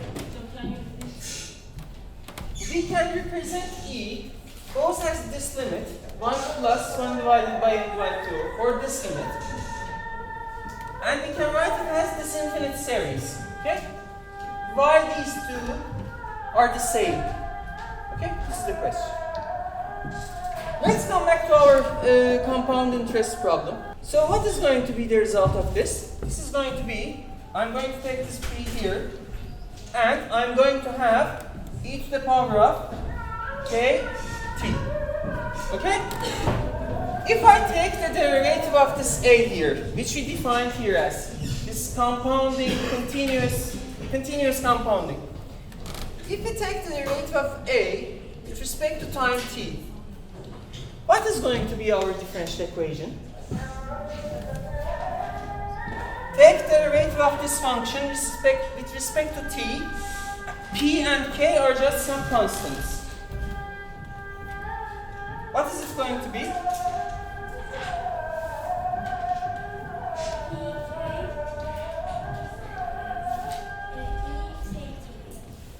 And I can write this as k a, right? Okay? So what is our differential equation? Our differential equation is looking very similar, something to like this. dy dx is equal to k times what? Y. This is the simplest differential equation that we are going to have. Okay? What is the order of this differential equation? It is first order differential equation. Okay? What is the solution of this differential equation? What is y of x? Can you take some solution out of your pocket and say that, okay, if you take the derivative of that function, it is going to be this equation? What is the function that if you take its derivative, you can come to this? It is e to the power of kx. And I can also write a parameter like c here, right? For all of these kind of functions, if you take its derivative, then it is going to be satisfying this differential equation. Another exercise for you, but we are also going to prove it maybe next week if you just remind me. Why this differential equation has only this kind of solutions? Why there is no other function that satisfies this? Please also think about this. We can also write this as dt equal to k. Now I can interpret this as the fractional change in my capital per unit, which is going to be equal to k. Okay? When there is this compounding growth, or when there is this kind of effects, we are almost always seeing this kind of linear equations, okay? We see this kind of equations rising from different situations as well.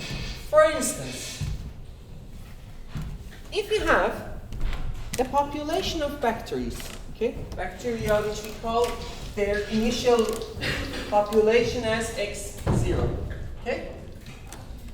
And if we assume that their growth is related it is related to the amount of population. If there is more bacteria, then their rate of change is going to be related directly to that population. Okay? So if there are more of them, they are going to be growing faster. If there are less of them, they are going to grow slower. So we are also saying that this d of x over dt is proportional to the amount of population. If this x of t is population.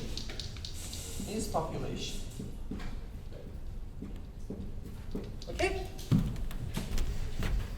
If I want to turn this proportionality into an equality, then I need to introduce a parameter. Okay? Now, question. If the population growth in bacteria are following this rule, or their growth is coming from this form, what is their formula? What is the x of t? What is the solution of this differential equation? Can you please give me that x of t? I'm asking you this question. What is that function x with respect to t, which if you take its derivative with respect to t, it is going to be this equation. I'm changing a lot of notation here. Y with respect to x with respect to t, and so on, in order to make a little bit of confusion as well. So you're also be able to practice taking these derivatives and writing this kind of functions. Is this e to the power of kt? If you take derivative of this function with respect to t, what are we going to get? K times this, right? K times it. So this satisfies this equation. But this is an initial value problem.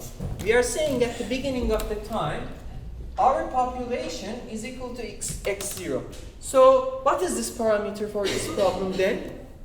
If you want to find the parameter, you need to plug this value of t equal to 0 in the equation and solve it. How do we do it? If I give 0 to t, this is going to be x of 0, right? And what we have called it, what is that initial population? They have given us this x0. This can be a billion bacteria, it can be 2 bacteria, or whatever, okay? In this hand, what do I have? C e to the power of k times 0, which is e to the power of 0, which is 1. So this is going to be equal to c. So the solution to my initial value problem is going to be x of t equal to x0 e to the power of k. Okay? Now, in the first problem set, we have this kind of questions related to also population growth of humanity. Okay? let's assume that the population of humans are also following this kind of rule, okay? So the rate of change of our population is also exponential. It is also proportional to the amount of population. If there are a lot of people, then we are growing faster. If there are less people, then we are growing slower, right? In this kind of cases, based on the data that is published by the United Nations, some department of United Nations and so on, the population of Earth is growing 2% annually. Okay? So for the population of Earth, this our K is 0.02. Okay? So each year, population is going to increase 2%.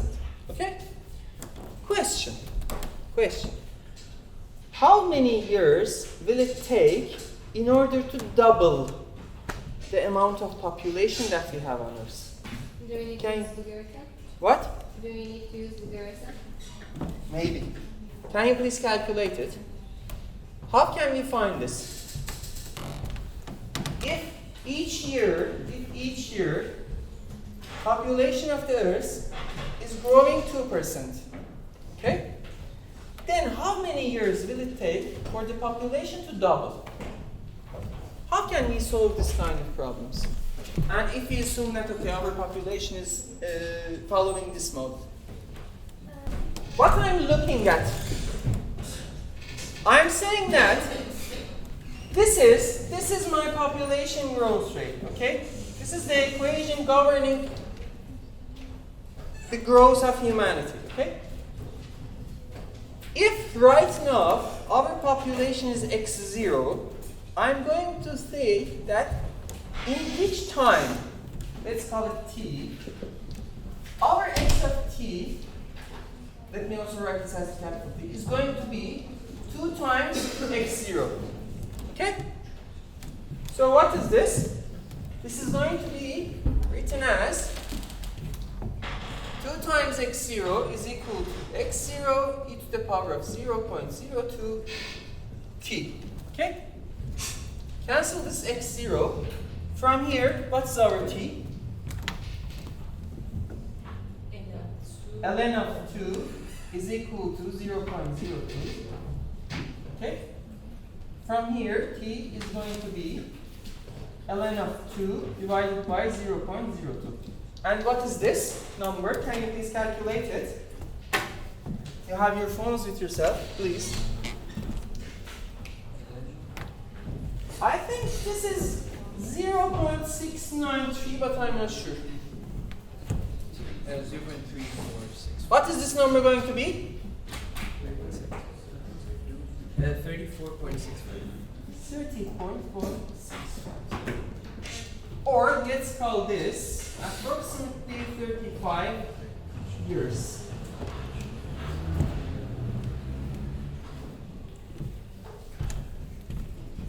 This fact that each 35 years population of Earth doubles is the most important fact about our contemporary life. If you're going to be engineering, I don't know, working in the energy sector or whatever that would like, you also need to always consider this kind of growth. 35 years from now on, we are going to have double of the population. Okay? Did you consider that there will be another virus We are assuming that this model is followed. It is not going to be like that, but if our growth is going to be exponential without any problems, nothing is going to be problematic for us, then after 35 years, we are doubled. Of course, there is some problems happening and this kind of thing, but this is extending. But this is the most important fact that you need to remember. Whatever you do, if you want to plan for your life 35 years later, you need to consider this. Population of Earth is going to double. This is a very important fact. Anyhow, let me turn into another problem. Leonhard Euler, in his book, you can also find the details in the problem set, says that let's assume, because this number is based on some statistics, right? The United Nations have done some statistics and calculated this value of k. Let's assume that we do not know what is going to happen. We do not know this case. If we assume that it takes 100 years for the population of Earth, to double, okay? What is this k? 100? Yes. If we assume that it takes 100 years for the population, based on this model, to double, then what is the annual rate of growth, which is this k, parameter k? Can you please calculate it? We are saying that the population is doubling in 100 years. So we have 2 times, this is not writing, we have 2 times x0 to the power of k times 100, right? X0s are gone. So k from here is going to be ln of 2 divided by 100, which is 0.0069, okay?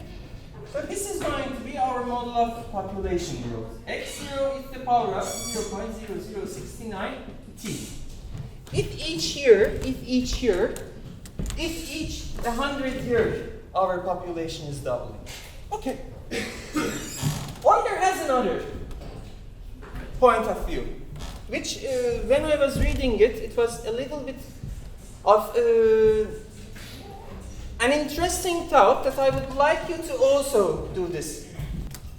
Euler says that, assume that each 100 years the population of Earth is doubling. But he's also saying some other thing that I would like you to close your eyes and imagine it. Okay? Imagine that on Earth, everyone is dead. Our families, our friends, our dogs, cats, everyone is dead. And there is only one person surviving on Earth. Can you imagine this kind of a world? For me, it is a really saddening moment to have no one. I can't even dare to see my worst enemies in this kind of situation. That everyone is wiped out and there is only one human being alive. You can just go to the side and drive around. Yes, but you know, you're ending the humanity. But really, think about this. It's already ended. Yes. Can't make more. It's already ended. This is the interesting thing. If that surviving person is a woman, then maybe she can get some sperm from some sperm bank and try to again populate the whole Earth. So you see, this is how all men are absolutely useless in this case of utter distress. Anyhow, if we come to this kind of a situation, that there is only one population, and Euler is asking us this question. If each 100 years, population of Earth is doubling, and there is going to be only one person, and all of the Earth is going to be again repopulated from just one person, okay? Just imagine that's going to happen.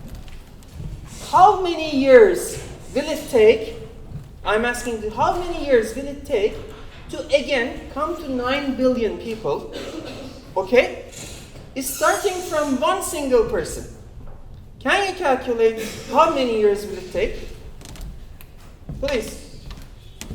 This is our model. What is our initial population here? What is our x0 here? It is going to be written as 1, okay? If it was going to be like Adam and Eve, then this x0 was going to be 2, right? If we had 100 people and they were going to populate the whole Earth, then this was going to be 100, right? So x0 is 1, and we have this function. And right now, let's assume that there are 9 billion people on Earth. How many years will it take? I want the time. Okay, so I'm looking for this t. My x0 is 1, so I just replaced it. I want this x of t to be equal to 9 billion. Take logarithms of ln of both cases.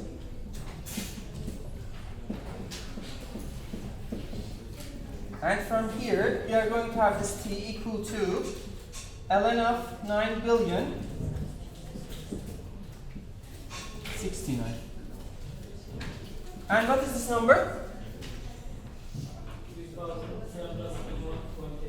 3,321 years.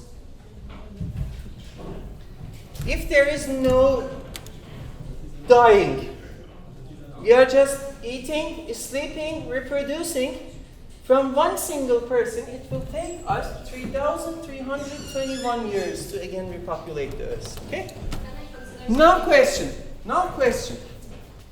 If we assume that population of Earth are coming from 0 person, okay?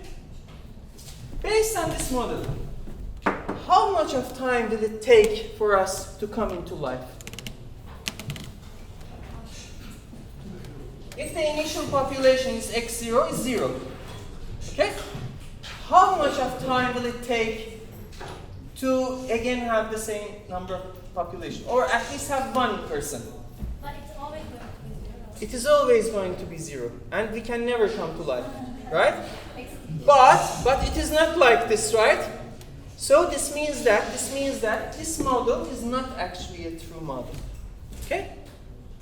Fine? But I didn't get the point that why it's not a true model. If you're extinct, you're extinct. Yes, but the question is this. I'm asking you, how much of time will it take to 0 to be equal to 1? It can't be. It can't be, right? So it is not a true model. That is why, because it leads us to this contradiction. Okay? Humanity is super important. Okay? Just close your eyes, imagine that all of your friends, loved ones, everyone is gone and you're alive. That is super problematic. And if you want to again grow from there, it will take 3,000 years. So this is one of the beauties of mathematics. If you look at this kind of population growth and this kind of things, you're also trying to look at the humanity of the world. You're also trying to look at the social sciences. You're going to look into physics and this kind of things. Okay? Mathematics and philosophy are some kind of an imperialistic discourse that you can find them in every corner of whatever you can imagine. Okay? I hope this is going to give you some good chilling feeling.